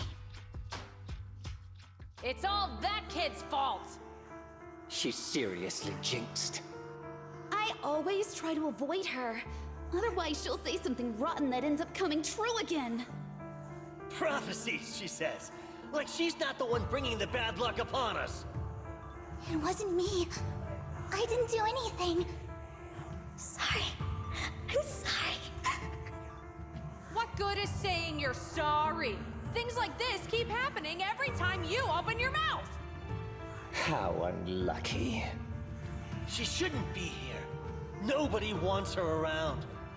If only she would just disappear. I just wanted to warn you all. I'm sorry.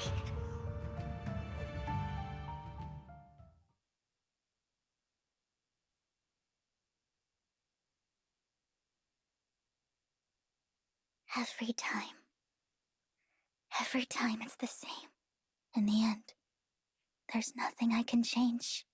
Sometimes I even wonder whether it's me predicting these things, or if my very existence is manifesting these calamities.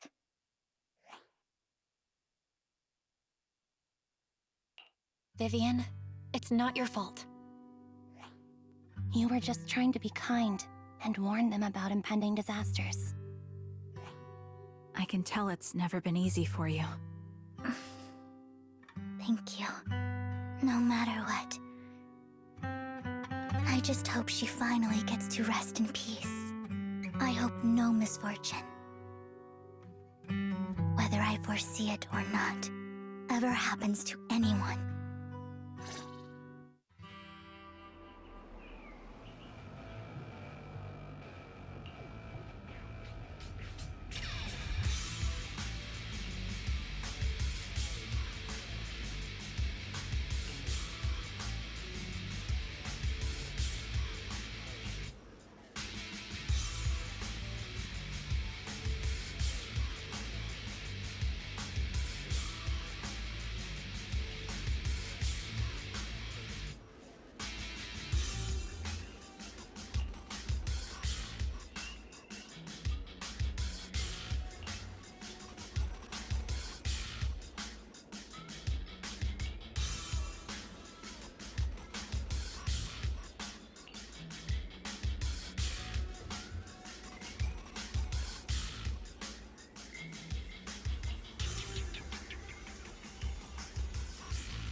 Roxy, do you believe that the future can be changed?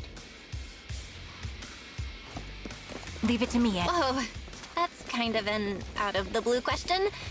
Let me think. In my memories, this has happened countless times already. How can I only see these misfortunes? Sounds good. Why can't I even have a sliver of happiness?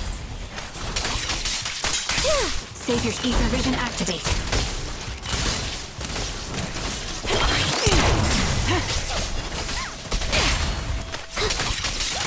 Time to pin them down.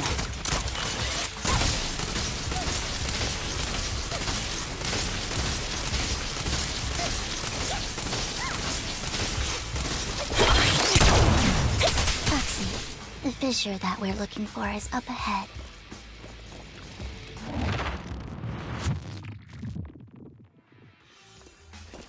Yeah. Recalibrating.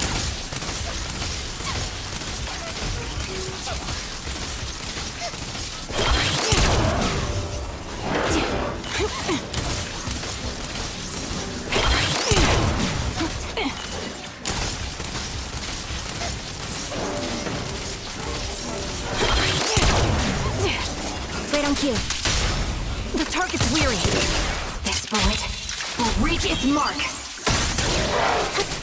Support in position. Fire support ready. Ether vision activate.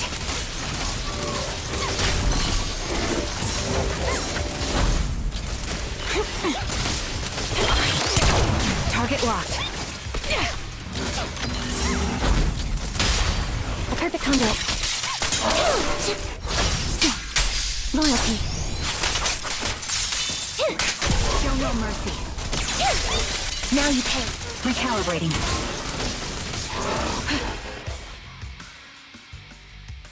I think it's about time. We should take that lady out of the hollow. You guys go on. Thank you.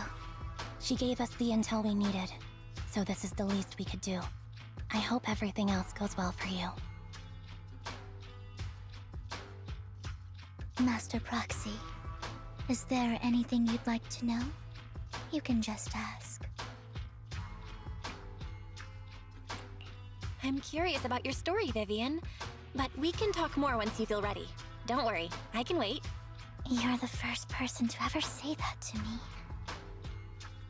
I'd be happy to share my story with you. These premonitions I see are not within my control, and they always come to me in a flash, like a flood of images in my mind. Most of the time, I see death, disease, accidents, and disasters. Of course, there are also some non-fatal mutilations. But every time, without exception, they end up happening. And I can never prevent or change them. That's all I have to say about it. If that offends Master Proxy and you don't want to hang out with me anymore, then I can understand. Why would I be offended? That's just who you are, Vivian. Besides, we're friends. I've always considered this ability as a curse. It's not a curse. If anything, I think you've been given a gift. Thank you. Really. Well, it's getting late. Bringer's belongings ought to be around here somewhere. Let's take a closer look. To the previous clues. What Bringer left behind is hidden inside a vending machine.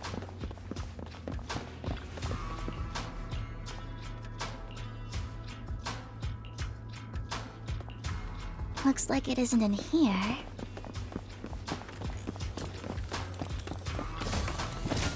Let's try this vending machine. It might be the one we're looking for. Strange, there's nothing in here.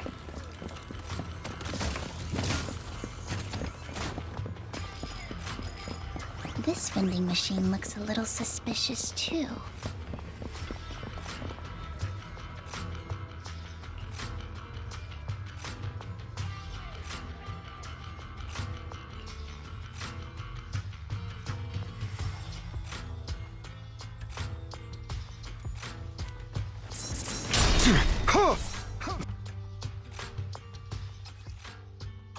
This is it. This notebook is what Bringer left behind. But I don't know what these markings on it mean.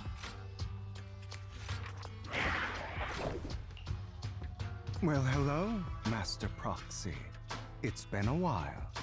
Oh, don't give me that scandalized look. I did just save your lives. I would have protected the Proxy even if you hadn't appeared. I'm sure of it, but I happen to be in the area. Worry not, dear companion. I have complete confidence in your strength. Hang on, Did you say companion? So you two know each other. Apologies. I didn't have a chance to mention it before. I'm actually part of the Phantom Thief Syndicate, Mockingbird. That's right. I was only able to slip in during the auction thanks to some help from Vivian backstage. So, the whole time, you were only bidding on the collection so you could get backstage and mess with things? I warned you before. You can't rely on appearances. Don't worry, Master Proxy. We don't have any ulterior motives here.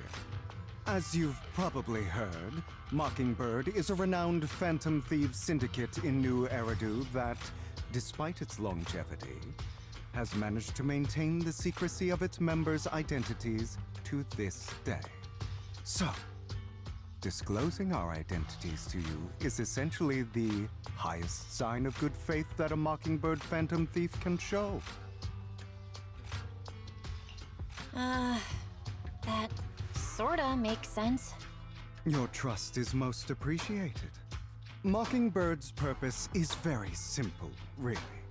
To form long-standing and cooperative relationships with outstanding proxies like yourself. We need your abilities. Before you make any decisions, please allow me to briefly explain the concept behind the Mockingbird Syndicate. We all know there isn't anything in this world that's fair. A prime example being the uneven distribution of wealth. People from tops splurge on luxurious collectibles, while the poor have to gamble with their own lives just to get by. Of course, besides wealth, there's also an unequal distribution in this world of happiness and suffering, hope and despair, love and hate. It's all just so unfair. Somebody has to do something to tilt the balance of the scales. And thus Mockingbird was born. We take from those who have far more than they deserve and give it to those who deserve to have more. If you ask me, that's enough to be considered a form of justice. You do have a point. I can agree with that. Thank you. I knew if anyone, you'd understand. However, aside from these philosophical considerations, we also have a crisis on our hands to deal with.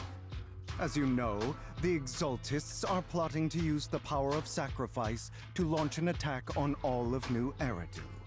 We can provide you with all the latest intel, just like that notebook you found. Something those pompous housekeepers would never be willing to do. And the most crucial part of this whole game, the sacrifice core, is currently in my possession. I think that makes this a highly competitive deal. We share the same goal for the moment, stopping the impending disaster from playing out. I need some time to think about it. How about this? If you still have misgivings about our upcoming cooperation, then why don't you bring Lycon along with you? He's got the support of the mayor's office behind him, and his presence alone is enough to keep me in check. That would put you more at ease, right? Of course, you're welcome to bring some other friends along, provided they aren't from Public Security or HSO. Well, if you're willing to let my friends come along, then you've got a deal. Great. It's a deal. By the way, Proxy, this is for you. Consider it a souvenir commemorating our first time working together. For now, we'll carefully look through the contents of that notebook. I'll contact you if anything comes up.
How about it? Will you work with me? Correct. Let me be honest with you. I have the sacrifice core that you're after. I am Mockingbird. So it's you. I never thought you'd be so bold as to come see me alone.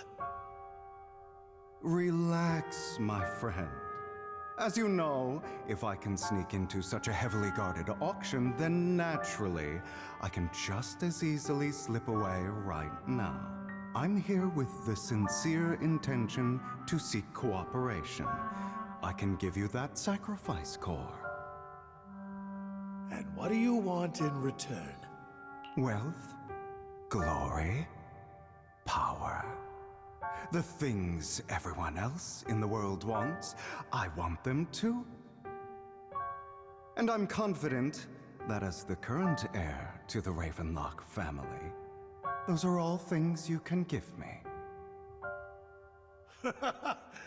Then you've certainly come to the right place. My family is working on a big project. If things come to fruition, Ravenlock's status in Tops will significantly improve. At which point, I'll be sure to leave a spot for you. Naturally, as an outsider, you are precluded from handling any of our core business. But profits from the scraps alone will be enough to set you up for life. Mr. Hartman, I think you've misunderstood me. I have no intention of joining the Ravenlock family.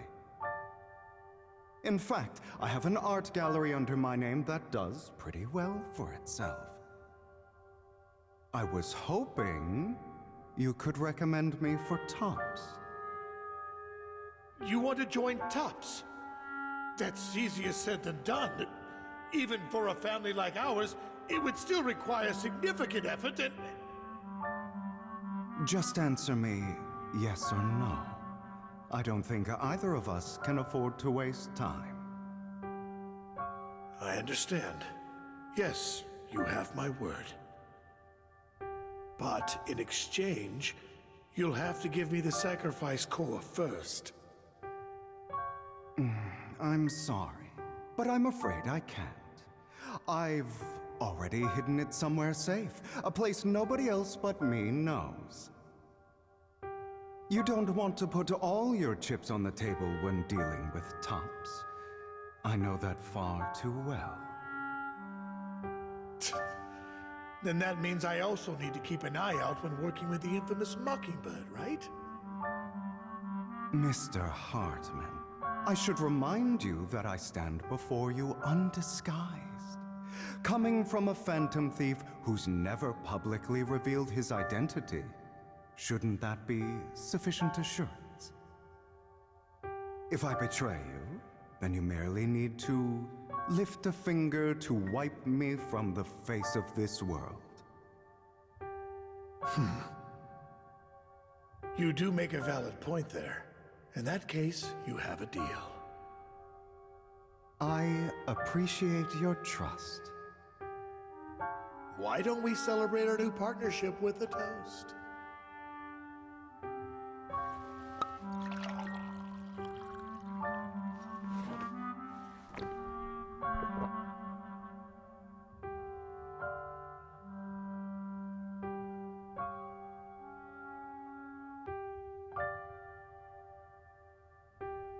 Having a drink before undertaking anything important is a family tradition. It's good luck. As an outsider, it's a real honor. By the way, you aren't the only member of your organization, are you? Shouldn't all your companions agree to this deal first? You don't have to worry about that. I'll make sure she agrees. Otherwise, I'll get rid of her too. Seems you'll do whatever it takes to get things done. Great things lie ahead for someone like you. All right, let's leave it at that for today. I'll contact you about what to do next.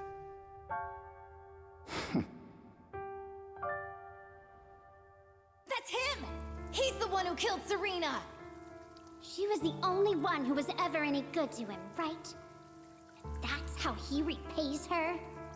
That's why they say once a mongrel, always a mongrel. Just look into his eyes. Father! We have to punish him! Serena had been ranking ahead of him. Hugo must have poisoned her water so he could pass her. Pure evil. Typical for an impure bloodline. He should have been kicked out ages ago. Hugo, did you do all this? Yes, it was me. I killed her. He admitted it! Father, he must be expelled! He has no right to live under the same roof as us! Why don't we reunite him with Serena then? Nobody would ever know. Hugo, well done. My children, how many times have I told you before? In this world, only the most ruthless, cruel, and unscrupulous of people ever make it to the top. Like Hugo here, who was willing to murder his only true loved one without a second thought. Only someone with the means and the gumption to do that is qualified to be my heir. But I... It's all over now, and the results are obvious. The winner of this month's assessment is Hugo. As for the rest of you, go to the usual place for the punishment you deserve. But Father! Before this, I was #1. As I've told you before, there's only room for one winner in this family. You're still a loser, even if it's by the smallest margin. And there's no reason for a loser to exist. This is all for your own good. Do you understand? Go on now. Receive your punishment for the sake of the family. Yes, I understand. I'm sorry.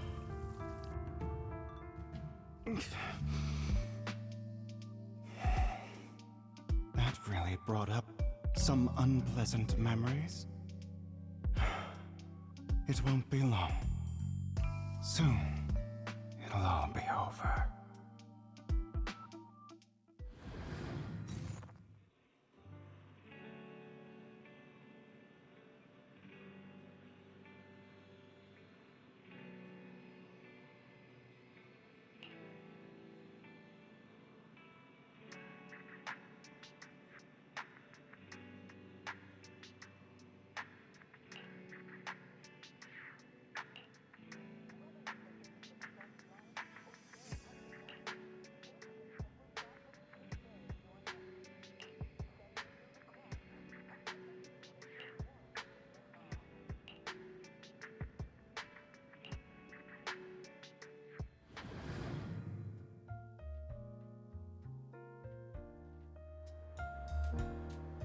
Thank you for escorting me here, Proxy. Today was quite eventful. If I were to head back now,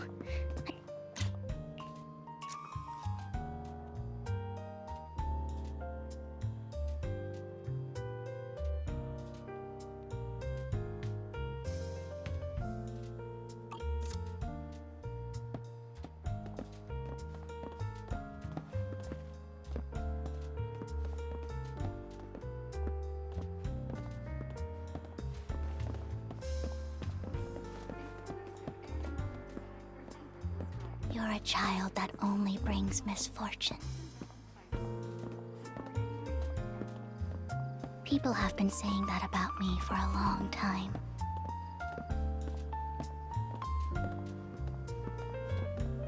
I used to feel hurt and resentful. But now that I think about it, it's perfectly normal for people to react that way.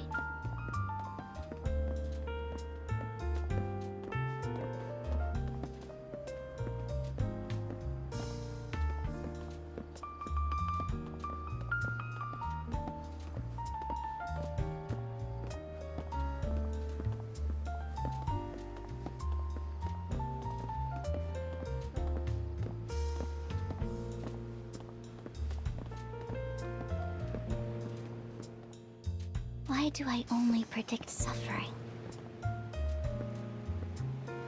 If I could predict happy things, joyful things, would people like me a little more?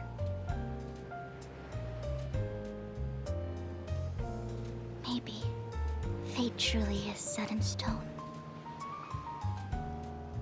Often, I want to help these people avoid their miserable fates.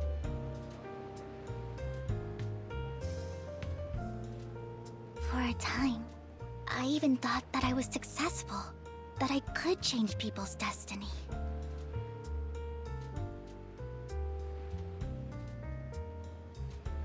But it was all an illusion. In the end, I couldn't do anything at all.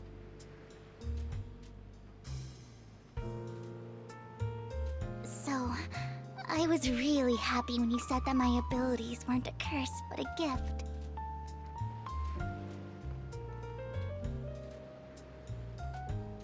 Thank you, Proxy. I'm so glad to have met you. And you're also a fan of Lord Phaethon. It's like we were fated to meet.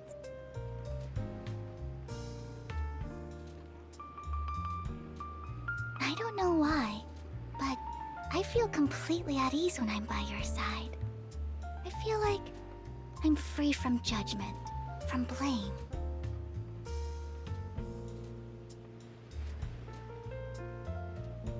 Like, I don't need to worry about anything, and can just be my own true self.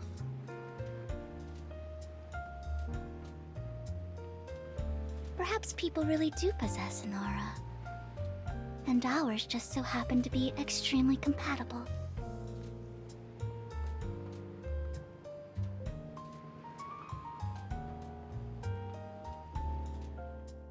By the way, you asked me before about Hugo. I don't really know much about him. He rarely ever talks about his past.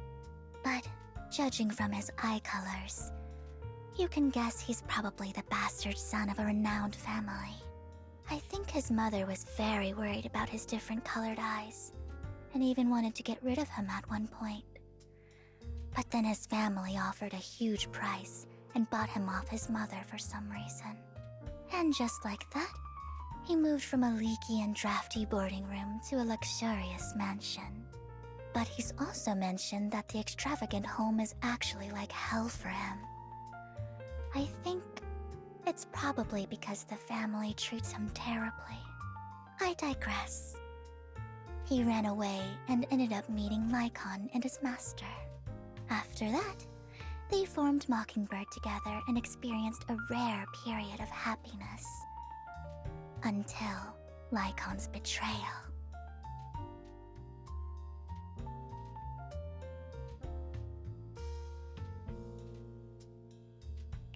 So, what's your take on Hugo? I imagine I would still be wandering around now if I had never met him. To me, Hugo is just like an older brother. I've always felt as though he's carrying some heavy burden with him. But that's a secret he's kept to himself. Something he'll never tell me. Sometimes when I look into his eyes, I can feel that he's really struggling with something.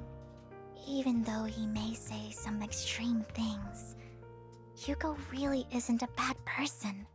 I think one day he'll tell me his secret. Until then, I just have to wait.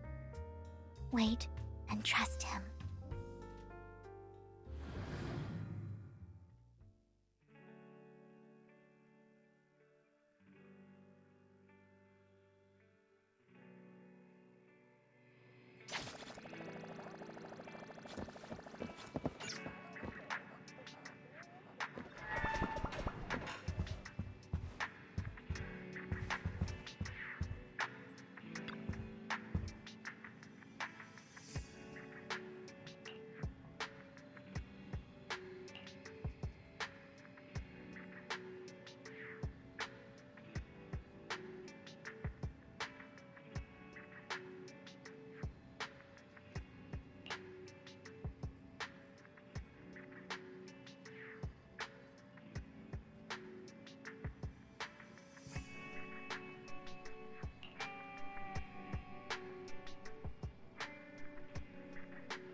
It appears we're the first to arrive.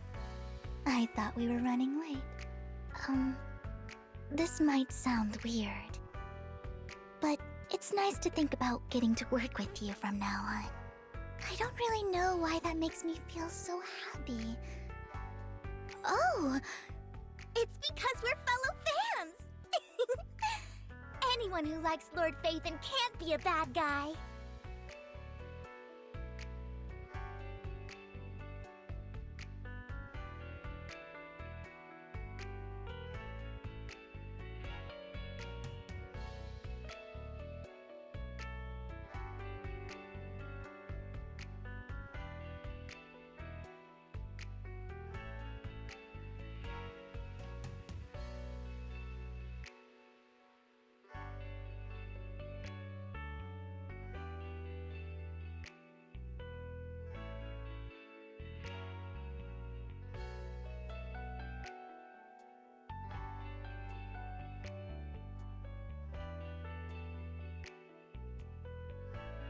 For sure.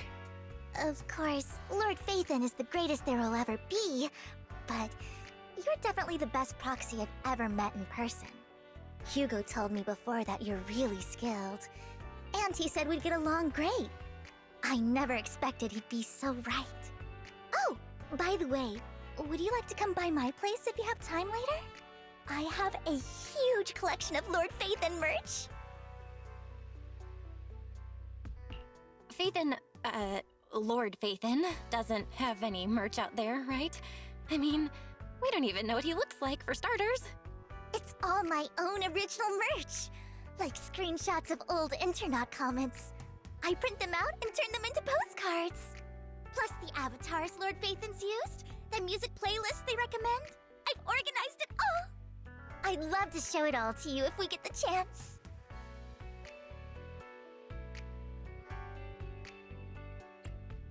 I'm super curious to see all that. Please be sure to show me sometime. Hello. Splendid! Let's book a time and you can come by my place and see all my Lord Phaethon merch! Yes. Speaking of which, what's taking those two so long? Hugo said he had some preparations to do before entering the Hollow. I wonder how that's coming along. Oh, what?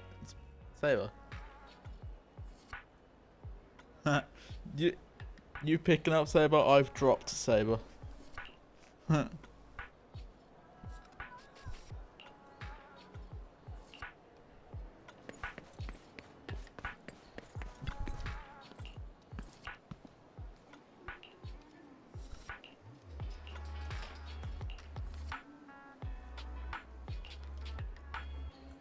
As soon as I saw, I don't know how to say her name, the chess lady, I immediately knew I was gonna drop Saber.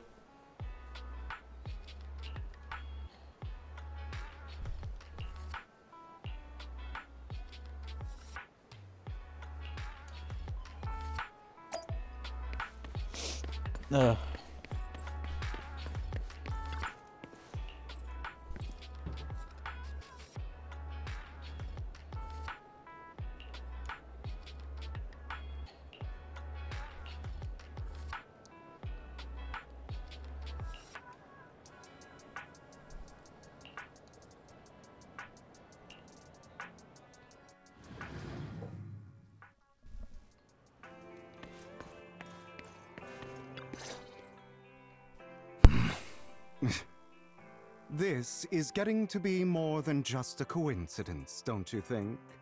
Or perhaps you are actually stalking me. If I was stalking you, you wouldn't ever know. Overconfident as always. You haven't changed at all. We just make it a habit to check the state of our weapons prior to combat. Thanks for that little reminder. I almost forgot. I didn't expect you to let me join. What else could I do? Master Proxy would have insisted on having you join us.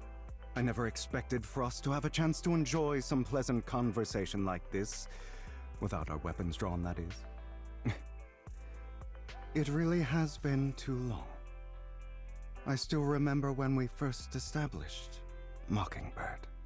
Indeed. That was a long time ago. Thankfully, Jack went in peace. He must have known about his condition for some time. He even left us with instructions. Passing peacefully in your sleep is the most natural way to go. I'm happy for him. By the way, Lycon, have you given it any thought yet? You mean about our guild for Phantom Thieves? Yeah. It's time for us to build an organization of our own. Jack always supported the idea, didn't he? I don't have any objections. But what should we call it then? How about Mockingbird? It's a bird known for mimicking the calls of others to blend in. The same way we don high society roles for ourselves when we're out on a mission. Oh, oops. I nearly forgot. You're a terrible actor, and you're always flubbing your lines. I guess we can rule out that name then. No, call it Mockingbird. We're always just putting on an act, aren't we? I won't slip up on our next mission. Besides, we still ran missions together even when we didn't have a name. Having one now won't really make a difference. No. It does make a difference, Lycon. And I don't just want a name.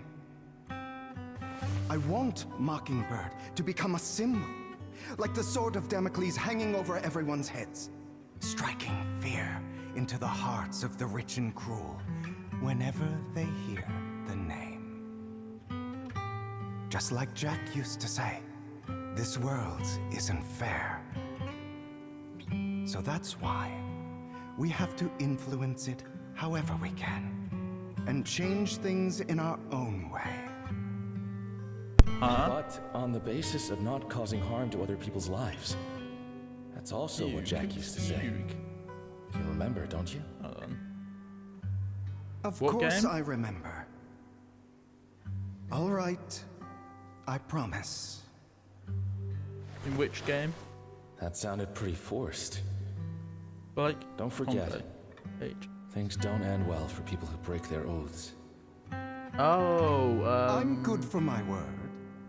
You must trust your fellow guessing- companions. yeah, that's probably how also you'd say something that Jack name. would say. Like Well then, the today's the day black-haired, that Mockingbird will white-tailed cat. officially start lady. flying. Talking about. Our first order of business, deciding on our Is that who seat. you're talking about? Ninetale, yeah.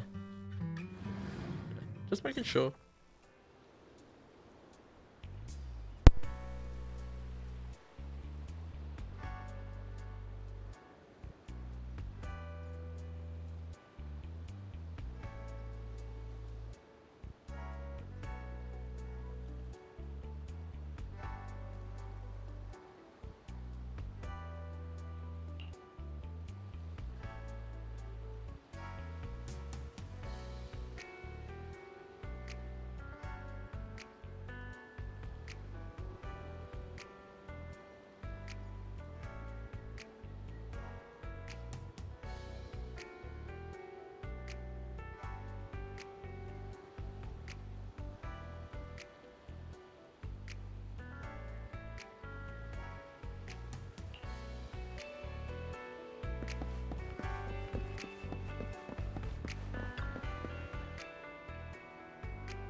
expect the coordinates in Bringer's notes to lead here.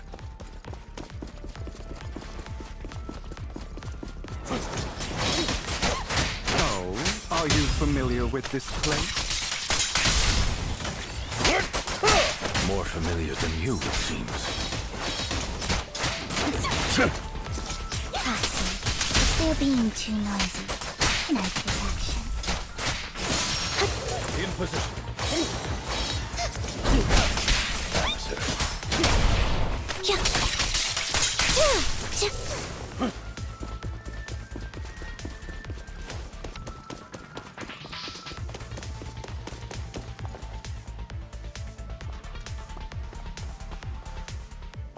I don't enjoy obstacles.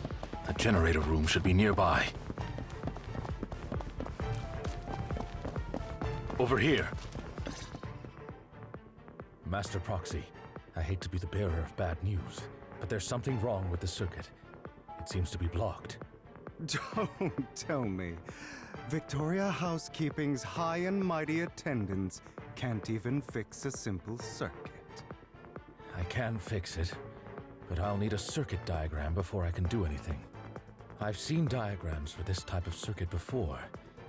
It's a pity that we're unable to connect to the outside world from inside the hollow. Just leave that problem to me. Belle, I just sent an image of a circuit diagram to your phone. Check if you received it. Thank you very much, Master Proxy. Now then, let's start repairing this circuit.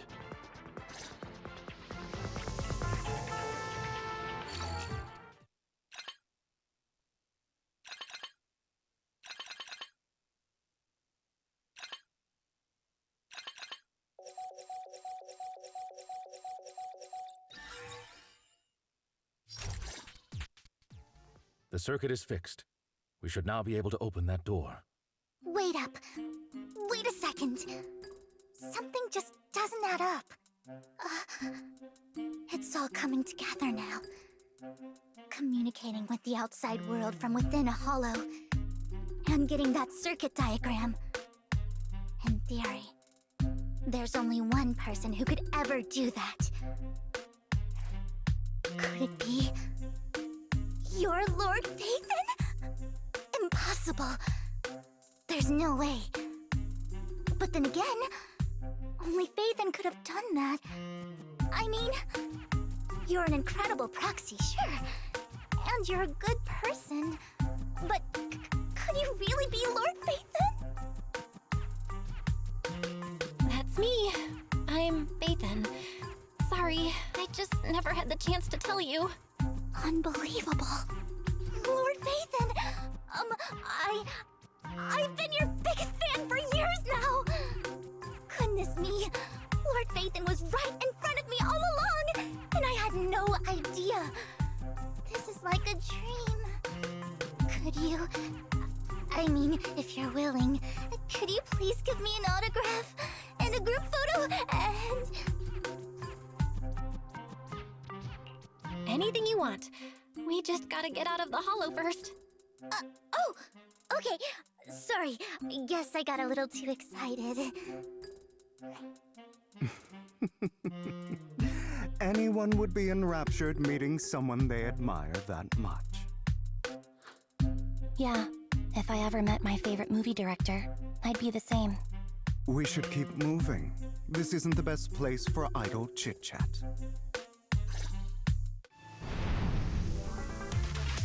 The door's finally open.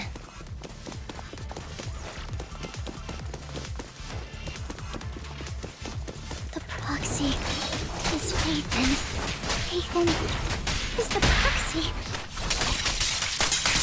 This is a dream. I never want to wake up.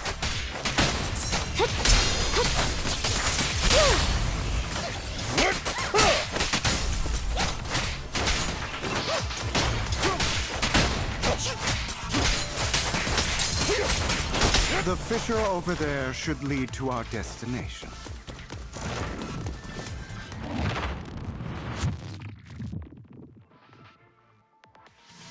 There are more ethereals around.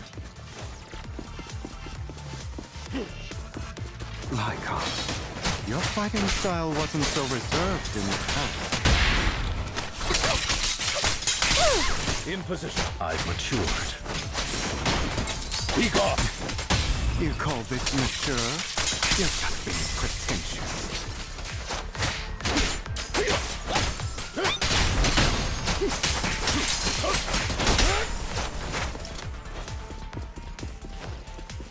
A difficult foe, that one. Let us leave this place at once. Ensuring Master Proxy's safety is our highest priority. Say no more. With this power... I won't let anything happen to you, Lord Phaeton.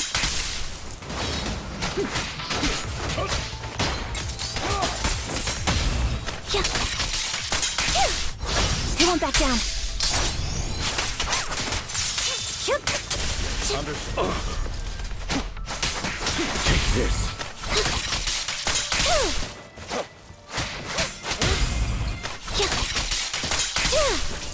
Say no more.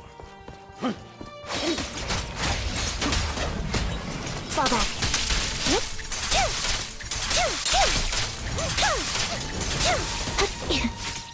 Lord Phaeton, how are you feeling? Are you tired? Do you need a break? Some food? Water?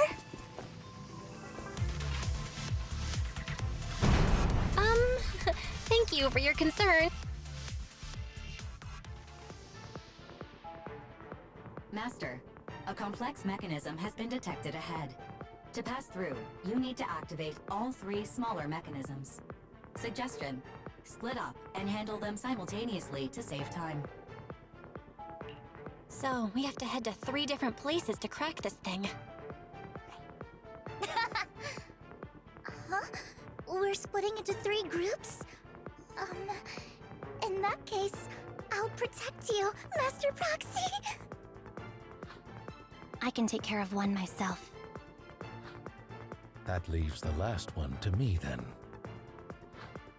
You should go with Hugo. What's that supposed to mean? We get along just fine, don't we, Miss Cunninghair? I don't know what's going on with you two, but you've been bickering the whole time. It's annoying. This is a good chance for you guys to build some rapport. Anby's got a point. Hugo, just go with Lycon. You just want to be alone with your Lord Phaethon, don't you, Vivian? Huh? That's not it! All right. Sounds like a plan. It's all decided then. If Master Proxy says so, then... sure. But... Lycon, you better not slow me down. I really want to recommend you two some movies for a crash course on teamwork.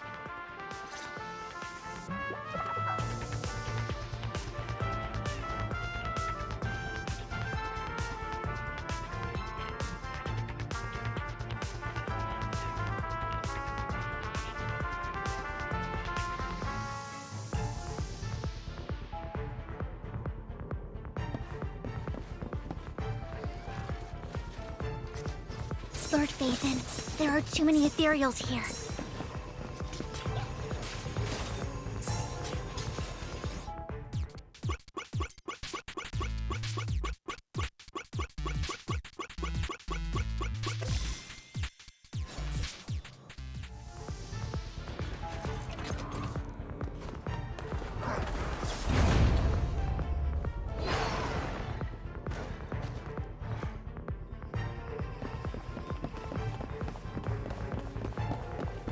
Lord Phaethon, seems like we both need to press down on these mechanisms at...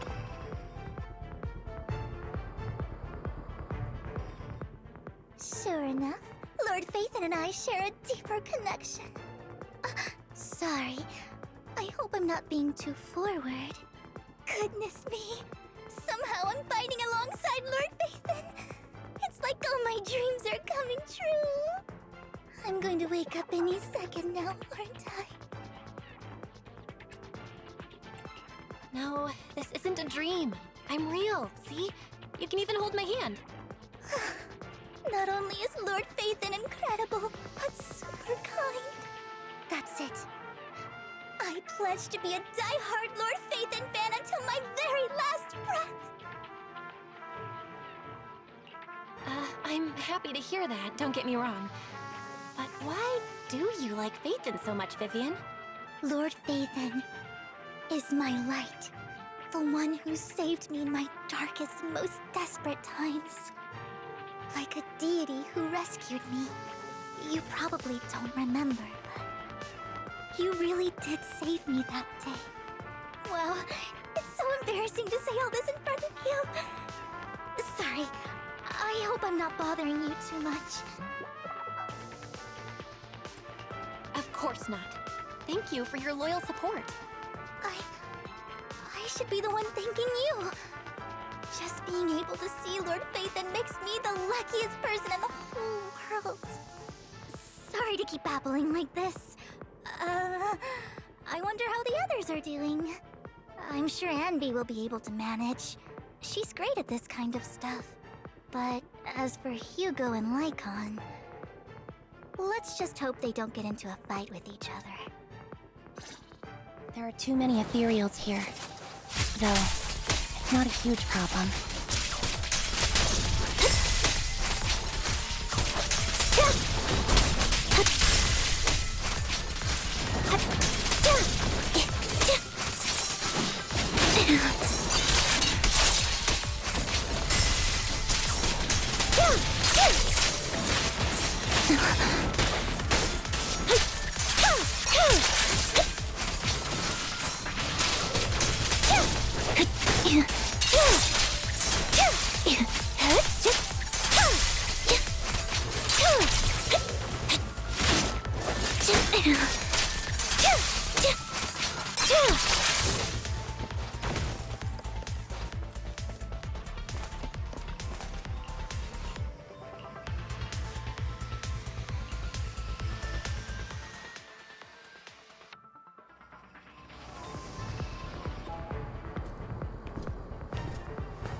So, we have to cooperate to solve this problem. That's a real shame. I have no intention of arguing with you right now. Master Proxy and Miss Vivian are elsewhere, and we must rendezvous with them post-haste. What a coincidence. That's exactly what I was thinking. Just this once, we should trust each other. For the Proxy. I have no objections. Very well. Then you'd better keep your word. I know you've never fully trusted me, Lycon, even before it all fell apart.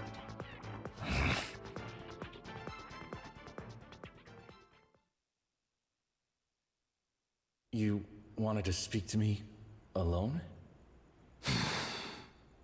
I know you and Hugo are as thick as thieves and don't hide anything from one another. But you can't tell him what I'm about to tell you. Did something happen with him?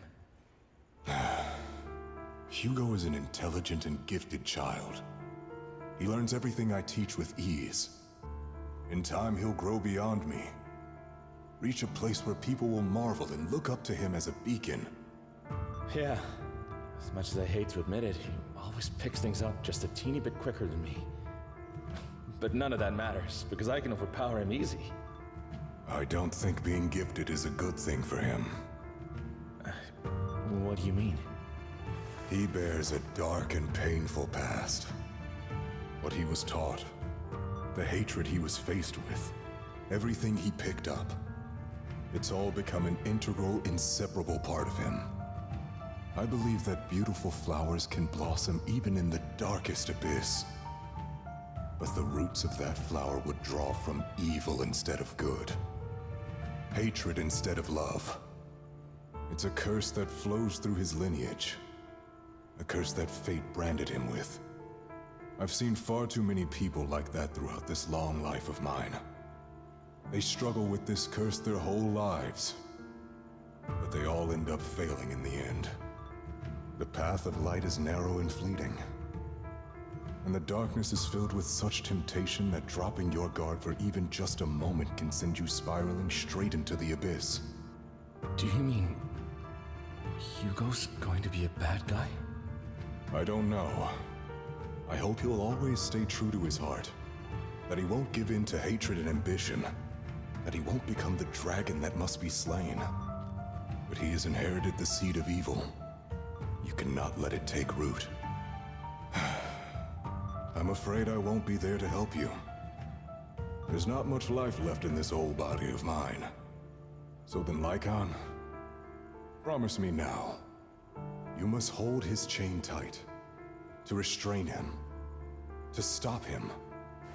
And when necessary, to choke him.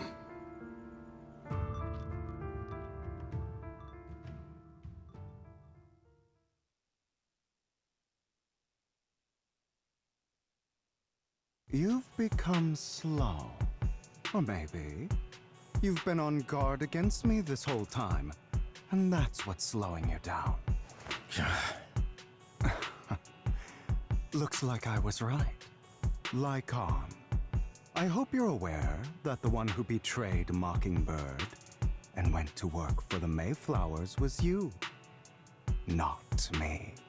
I would never betray my companion. I don't wish to repeat myself, but you should not break our oath. That's the path I've chosen, and I'm going to stick to it. But you know that path will lead you the wrong way. Who are you to lecture me about right and wrong? I believe any path that makes you feel pain must be the wrong one. Your disgusting sympathies make me sick, Lycon. There's only ever been one person who can kill me or save me, and that is me.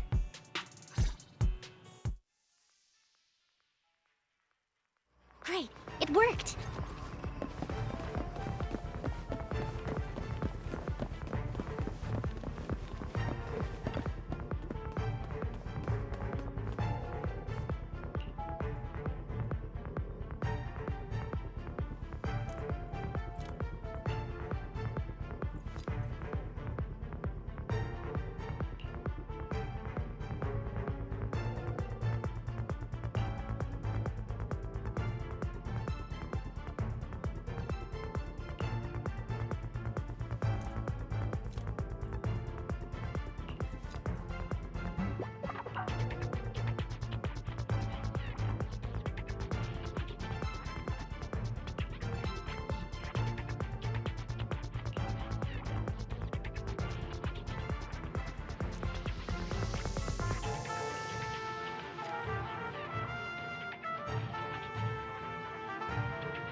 That was loud.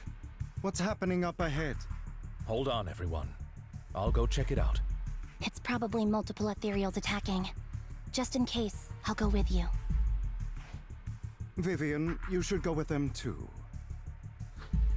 Keep an eye on Lycon, will you? I'm worried he might sell us out to the mayor when he gets the chance. I'd never do that. But if Miss Vivian wishes to join us, she's more than welcome.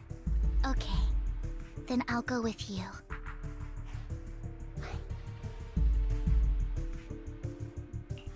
Why do you look so nervous? I've spent so much time by your side already. I need to get away from Lord Phaethon for a little bit, or I might die from this overwhelming happiness.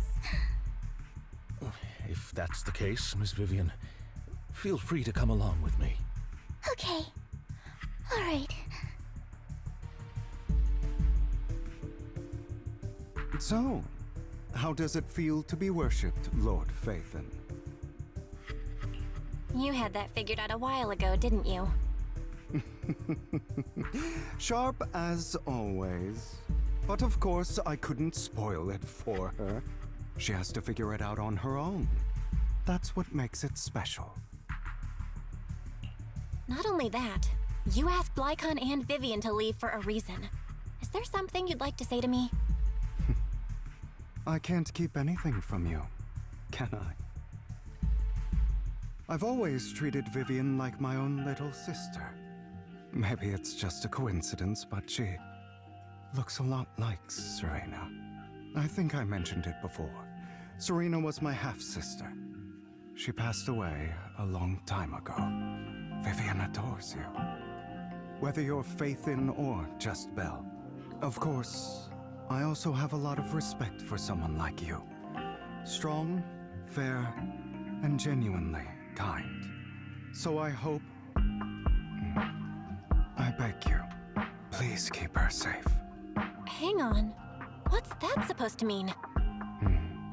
Think of it as the last bit of conscience I have left. A kid as pure as her. She should stay alongside someone who walks in the light. Like you. Not even Vivian can agree with all my beliefs. One day we'll go our separate ways. Your beliefs? What do you mean exactly? You probably heard from Lycon. We swore an oath when we started Mockingbird. We swore to use our own hands to right the wrongs in this world. But never, under any circumstances, would we take another human life. I stayed true to my words. Until my father, a man I hated, stood right before me. I could have ended his life easily, but I hesitated. I remembered that damned oath and their repeated attempts to convince me. I didn't do it. Because of that, innocent people died. All because of him. If I'd killed him first, then none of those tragedies would have happened. People like him don't deserve to live. After that, I realized sometimes taking one life really can save countless others. I understand where you're coming from. I knew you'd understand. Vivian has a good heart. I don't want her to get her hands dirty. But you know how it is. In this world, someone has to be the bad guy. So, I want to apologize to you. Why apologize all of a sudden? You're incredibly strong, kind, capable, and really, really lucky. The world needs more people like you. Remember that revenge movie I told you about, Children of Devils? I still haven't found it, but I came across another videotape with the same name. Turns out, in that story, the Children of Devils are actually the children of gods. Sorry for rambling. Hope you don't mind. They should be back soon. Please, look after Vivian for me. Understood.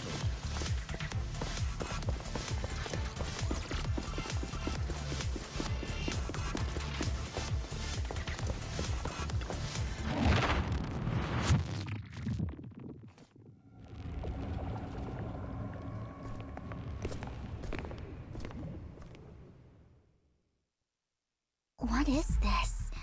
It looks like a cocoon. Careful, everyone. If I'm not mistaken, that's a sacrifice in there. It appears to be in hibernation. We don't know when it'll wake up. If it does wake up, we'll be in serious trouble. Wait, those spots Bringer marked in his notebook. Are you saying each one might have a sacrifice like this? That means there must be at least a dozen of them. And that's only counting the ones we know so far. These sacrifices may still be hibernating, but the fact that there are so many of them out there is terrifying. The Exaltists must have a way to revive them. And that's not all. These sacrifices can exist outside the Hollows. If they make their way into populated areas... I'm afraid it will lead to a catastrophic disaster likened to the fall of the old capital. That's almost certainly what they meant by vengeance against all New Eridu.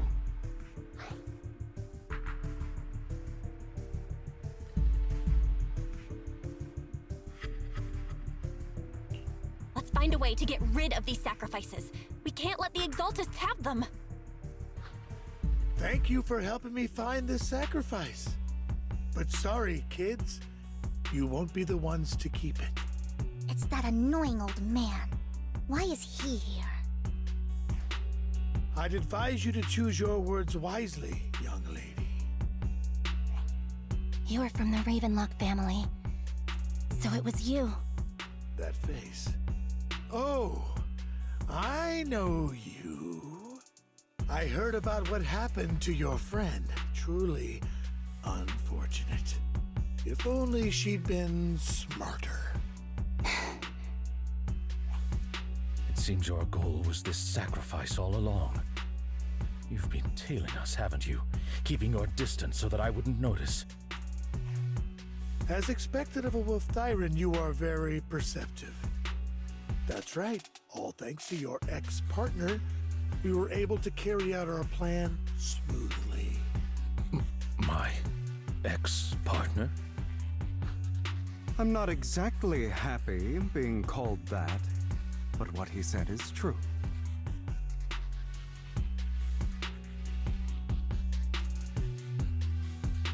Wait, Hugo, what do you mean?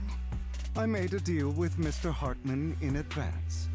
So, would you kindly step aside and let us have this sacrifice? Of course, you can choose to refuse, but if you do, then I'll have to take coercive measures. What did you offer him? Everything we know about the sacrifices plus the core itself. But why? It's simple. I want to climb higher. Mr. Hartman offered me a chance to join TOPS. Who could say no to that?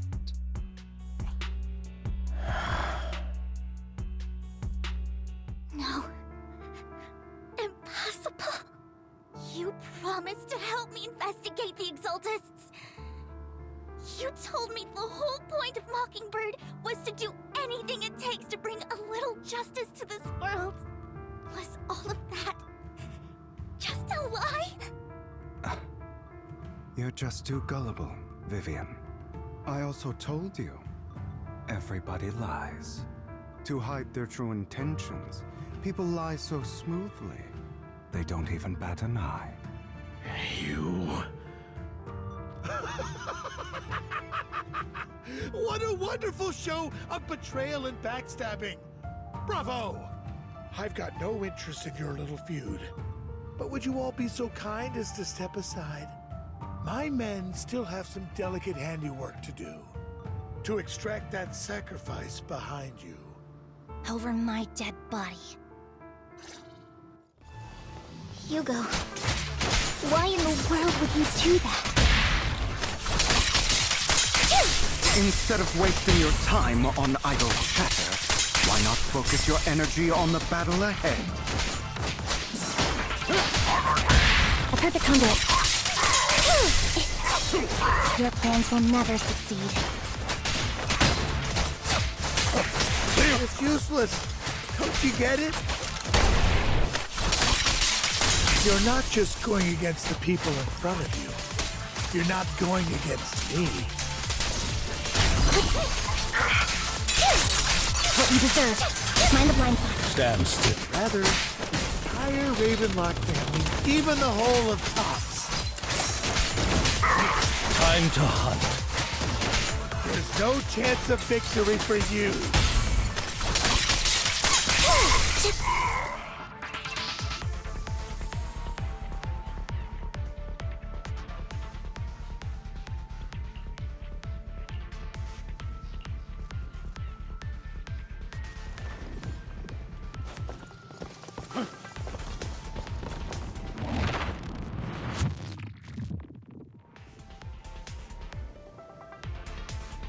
Damn right.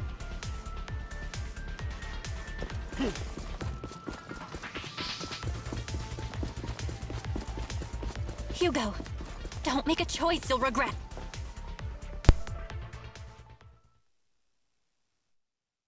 Oh, you guys are such a pain. Hugo, stop standing around. Time for you to act. We had a deal. Give me the sacrifice core now. Did we? I don't remember. I imagine this is your favorite kind of entertainment. Watching allies betray each other, suspicion festering until it all turns to bitter hatred. Seeing people tear each other apart like wild beasts, just like your decaying family. Does it comfort that dead conscience of yours? You. What's that supposed to mean? I am loving the look on your face right now. Right when you think you've succeeded, I'm here to tell you it was all fake. None of it was real. Let this pain sink in. It's karma for what you did to me back then. You're insane. I have no idea what you're talking about. You still don't recognize me, do you? Let me give you a little hint. My full name is Hugo Vlad Ravenlock. That's impossible. You're part of our family? I may be an illegitimate child, but I have the same blood flowing in my veins as you. I know you. You're that bastard of his. Damn it. I could have sworn you were already. My dear uncle, you were never worthy of your position. You have no claim to the Ravenlock lineage. You may have killed all of my father's other children, but sorry to disappoint, I'm still alive. I am the true heir to the Ravenlock family. You're a bastard. You have no right to inherit the family. That's not for you to decide. Master Edmund is very supportive of my claim. Edmund? That's impossible. You weaseled your way into Top's inner circle? Master Edmund doesn't care who achieves his goal. In other words, he'd happily let me take over the Ravenlock family, as long as I'm more competent than you. This can't be! You don't know the family's real secret! I know a lot more than you think, including everything that you've done. Just give up. You never even stood a chance. Damn it. This was all fake, right? You were just putting on an act to fool this old man, right? I actually fell for it. Don't do that again. At least give us a heads up next time. Vivian, everything I did was to rightfully inherit the Ravenlock family. That part is true. Now, I'm going to kill this man who stole what was never his. I'll make sure he can never be a threat again. You can't kill him. We still need information from him on the sacrifices and the Exaltists. You must be misunderstanding something, Lycon. Just like you chose the mayor, I chose Tops. At least for now, Tops has the same interests as me. I'm not going to harm my own self-interests. Be it intel on the sacrifices or the core itself. I'm handing everything over to Master Edmund. Why? I just want to take back what's mine. If fate is not willing to give me justice, then I'll just have to seize it with my own hands. Stealing, robbing, lying, or betraying I'll do whatever it takes. Even if it means selling your soul to the devil? You know about the power struggle between Tops and City Hall. Those elites at Tops would be only too happy to see the Exaltists plotting a grand attack on New Eridu using sacrifices. That would severely harm the Mayflower's reputation and approval rating in New Eridu. And that's exactly what Tops wants to see. If that happens, countless people will die! I'm sorry it has to be this way, but I have to do this. I'm going to get everything Master Edmund wants. Inherit the Ravenlock name, climb to the top. And then I'll be able to change everything for good. For a permanent and absolute victory. We must endure the pain of cutting away rotten flesh. And persevere through the darkest hour before dawn. Someone has to do it.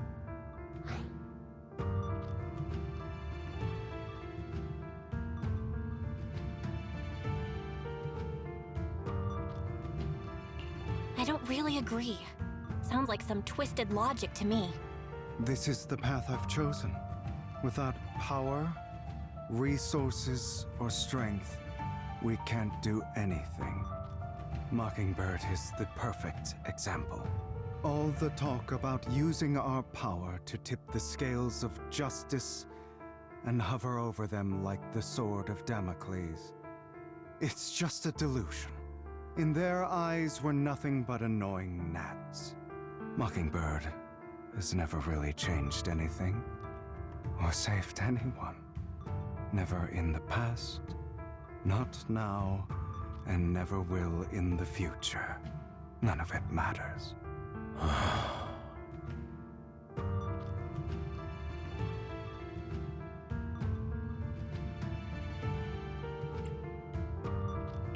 I understand your anger and resentment, but you can't let those feelings consume you.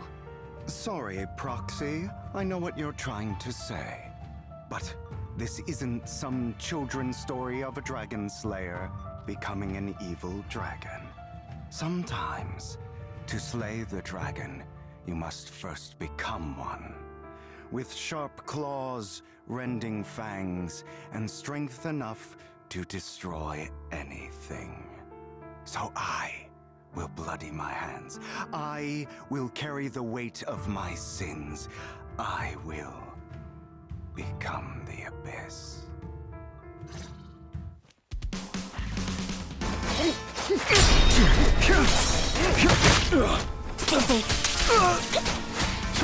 It's about time you kneel.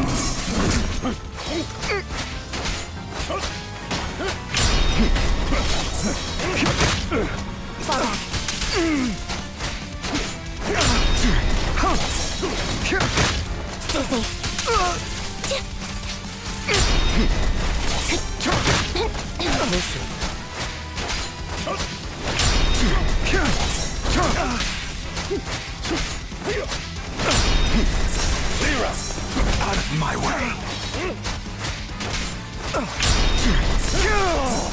Is that all? Time to hunt. Flip a switch. Everything you just said. Is that what you truly believe? Get ready. Yeah, of course. Are you surprised? I have never once thought that Mockingbird was a failure. Not bad. Our actions, no matter how childish or flawed, must have made their mark on the world. I don't want it to end like this. There must be another way. There is, Vivian. This is the final lesson of truth be told, Proxy. I envy you. The world needs people like you.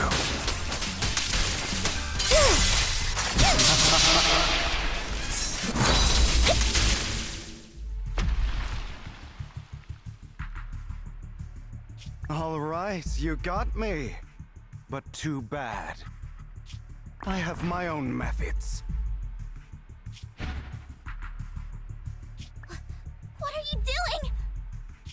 Well then, make your choice. The sacrifice core, or your precious Phaethon? I know you took it. Don't forget, I'm the one who taught you that. Okay, the core is yours. Just leave Lord Phaethon alone. What a shame. Did you really think I'd keep my promise? That's right. This is the real me. What's the matter? Thinking of killing me? Didn't you say all life is precious? Drop your foolish facade. I knew it. You... He has inherited the seed of evil. Do not let it take root. When the time comes, you must be the one.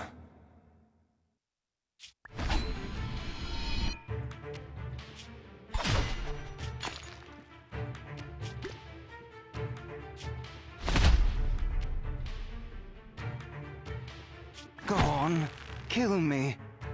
If you've got the guts, do it, traitor.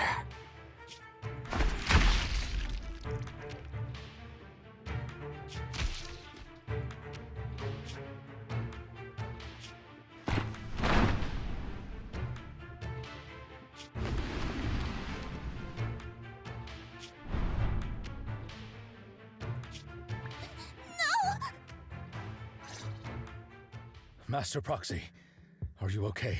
Are you hurt? Don't worry, I'm fine. I just never thought things would turn out like this. Lord Phaethon, I'm sorry. I had no idea Hugo would do that to you. I'm so sorry. It's all right. No matter what, this isn't your fault, Vivian. If only I'd noticed sooner. I should have realized earlier.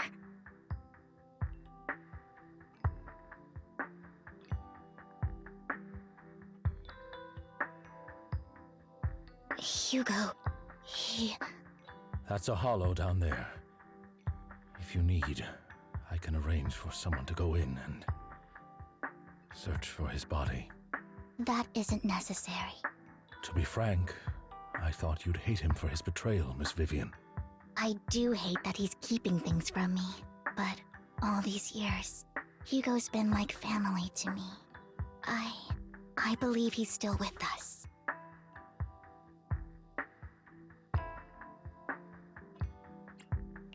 Me too.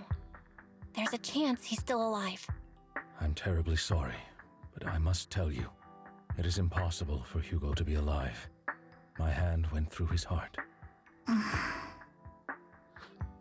Sorry to interrupt, everyone. But just so you know, Hartman's gone.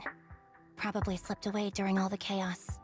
I'm sorry, I was so focused on Master Proxy's safety. I wasn't paying attention to him. Same, but it doesn't matter. We all know what he did. And he will pay for what he did today. Yes. I'll be reporting all of this to the mayor. He's not getting away with this. Well then, now that it's all over, let's head back.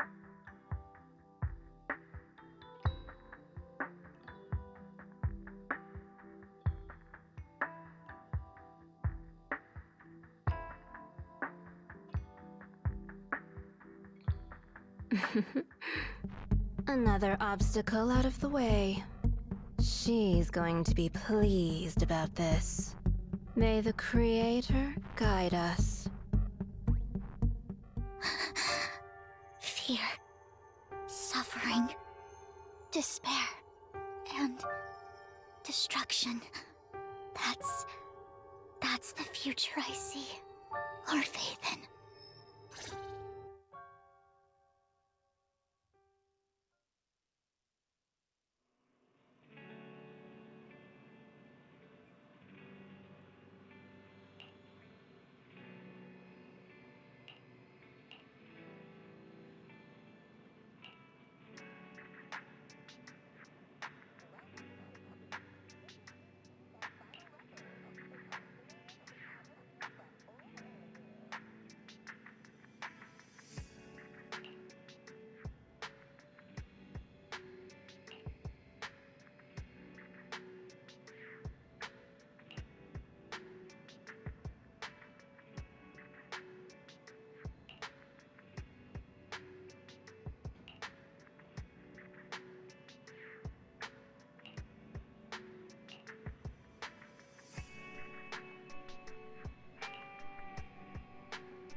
I usually stay at the dorm nearby so that I can train longer. I only go home on weekends.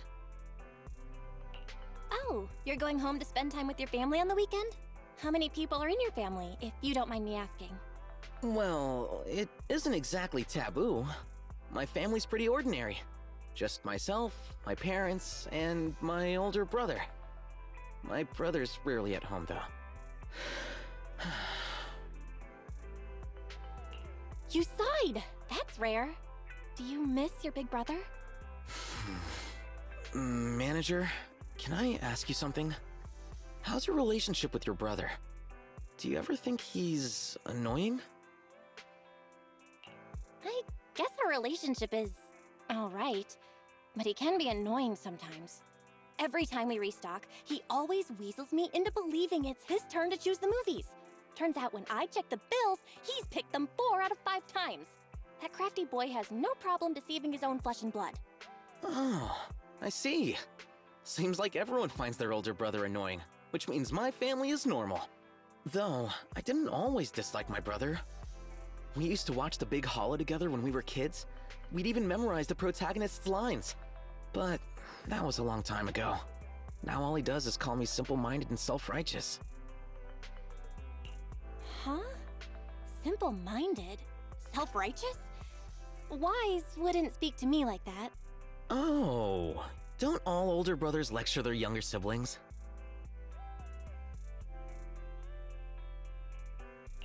I feel bad for you. I can understand now why you dislike your brother so much. I'm not trying to stir the pot. What about The Big Hollow? You mentioned earlier that it was your childhood favorite. Yeah! I'm a huge fan of that rookie investigator. Despite everyone saying that the disaster was unbeatable and he wouldn't be able to do anything about it, he never gave up. That's what a real hero of justice looks like. Come to think of it, I remember the rookie investigator being described as a simple-minded person by other characters in the movie too. Yet, I think that movie needs a protagonist like that when its worldview is so complicated. The Hollow in that movie is reality-defying sci-fi nonsense. They might be bizarre, but even Hollows need to follow some basic rules of physics and logic. Oh, do you know a lot about Hollows? No wonder you're such a pro. A real film buff makes sure to do their research on the movies they watch.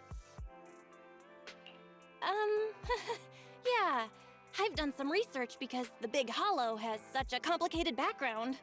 I couldn't totally understand everything they said in that movie when I was little, but there's one line from the protagonist that really stuck with me. No matter what, you can never go wrong saving someone. When my brother became a public security officer, I thought he would become a hero who fights for justice and protects the innocent, just like what he pledged to do when we were little.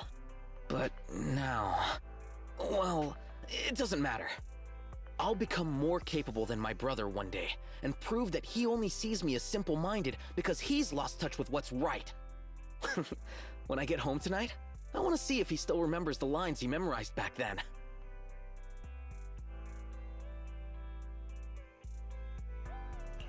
Huh? Your brother's at home today? And you're going to watch the movie with him? Didn't you just say you hate that guy? Weekends are family days. I suggest that we spend some time watching a movie together. I do hate him, but it's not like I've cut him out of my life. I can't exactly separate myself from him during family gatherings now, can I?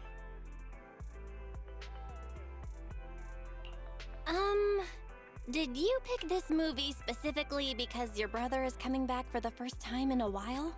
It's for family day, and my parents are going to watch it too. My brother doesn't even care about our family. But if I left him out, I'd be making the same mistake as him. I refuse to be like him.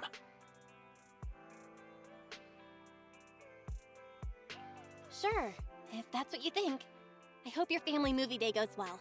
Don't forget to spread the word about our video store. You're welcome to sign up for a family membership with us. No problem. I'll ask my parents to tell their friends about your store. And I'll recommend it to my I'm gonna go now. It's a pretty long way back home. Catch you later.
Lord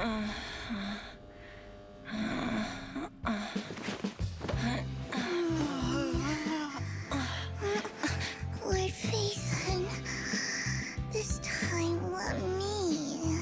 Vivian? Vivian?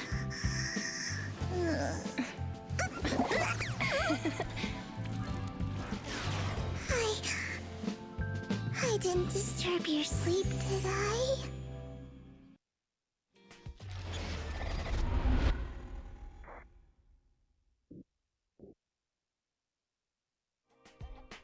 When I got here, the other Lord Phaethon said you were resting on the couch and just let me in. I meant to keep you company while you slept, but then I dozed off myself. Ugh.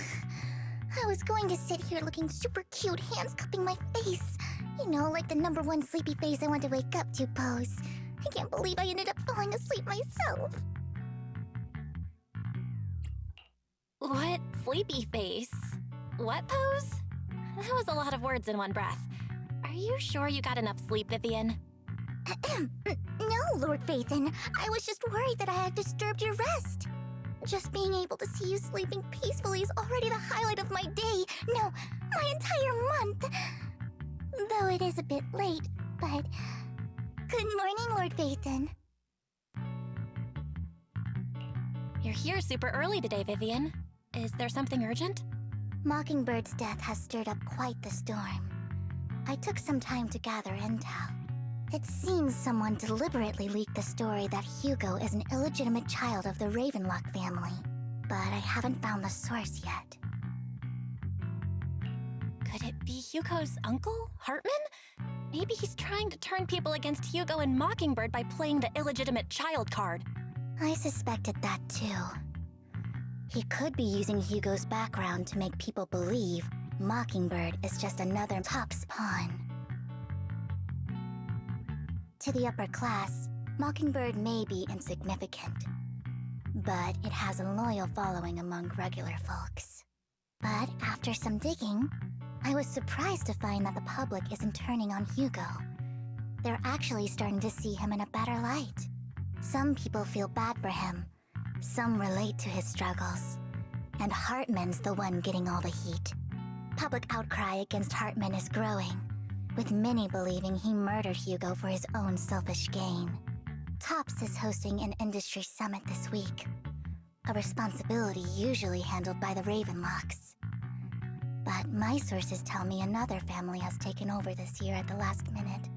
If I'm not mistaken, Tops is intentionally keeping its distance from the Ravenlock family due to the current public sentiment.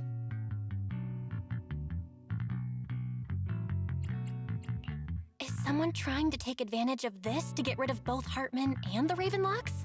I think Hartman knows this too, which is why he's completely vanished. No matter how hard I search, I can't find a single trace of him. Hartman must have taken the sacrifice core. Now that he holds this bargaining chip, he is definitely going to negotiate his way out of this with the Exaltists. Sorry for interrupting, Vivian, but I need a quick word with Belle. Oh, no problem at all. I'm sure you have important faith in matters to discuss. Take your time. I'll just be waiting outside. We can't make our guest wait outside. Belle and I will step out instead. Oh, don't mind me, Lord Phaethon. I wanted to browse the videotapes anyway. I'll be right here. Just let me know when you're done. Belle, Lycon's outside the video store. He knows Vivian is with us, so he's hesitant about coming in. He's stressing over what he did to Hugo in front of Vivian, but he really needs to talk to us. Maybe you should go speak with him first. I'll go talk to Lycon. Honestly, neither he nor Vivian is at fault. As proxies, it's our job to be the bridge between them.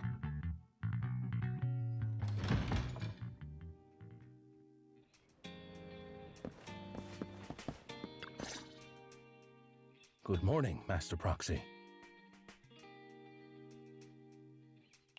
Good morning, Lycon. Wise mentioned you wanted to talk to us and Vivian about something?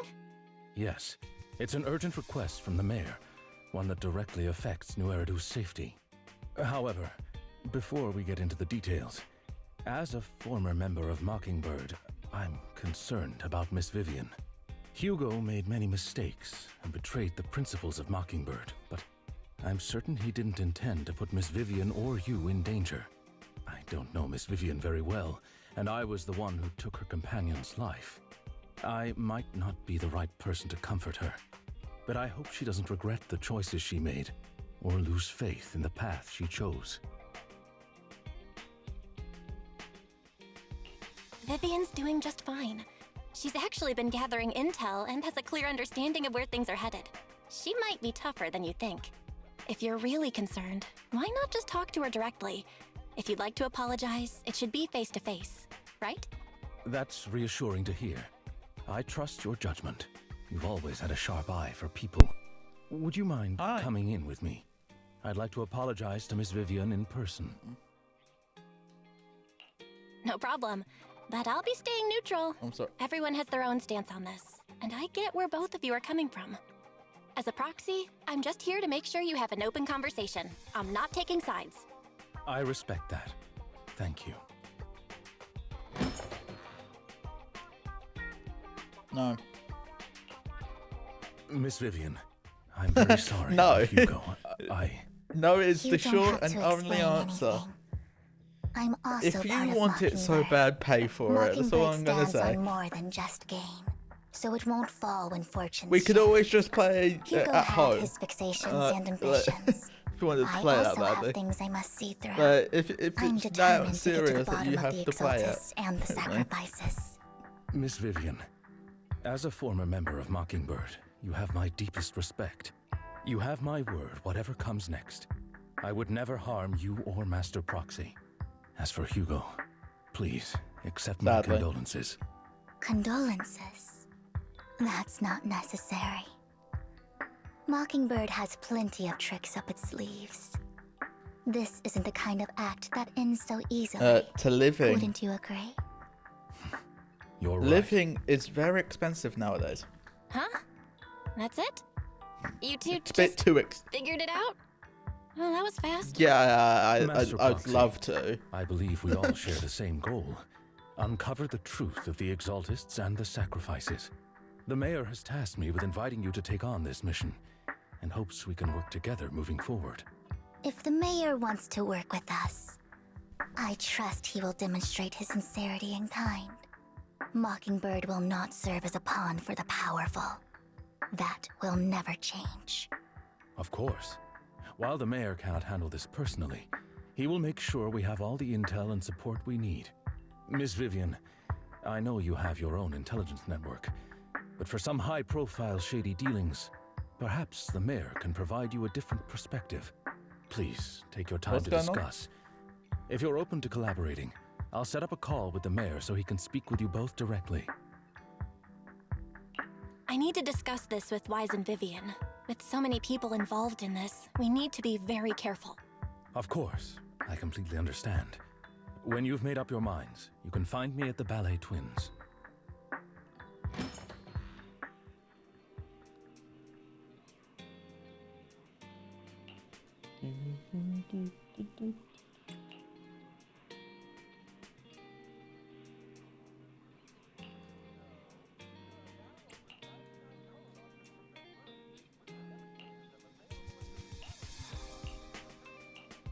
When is Mother getting home? She's been out for...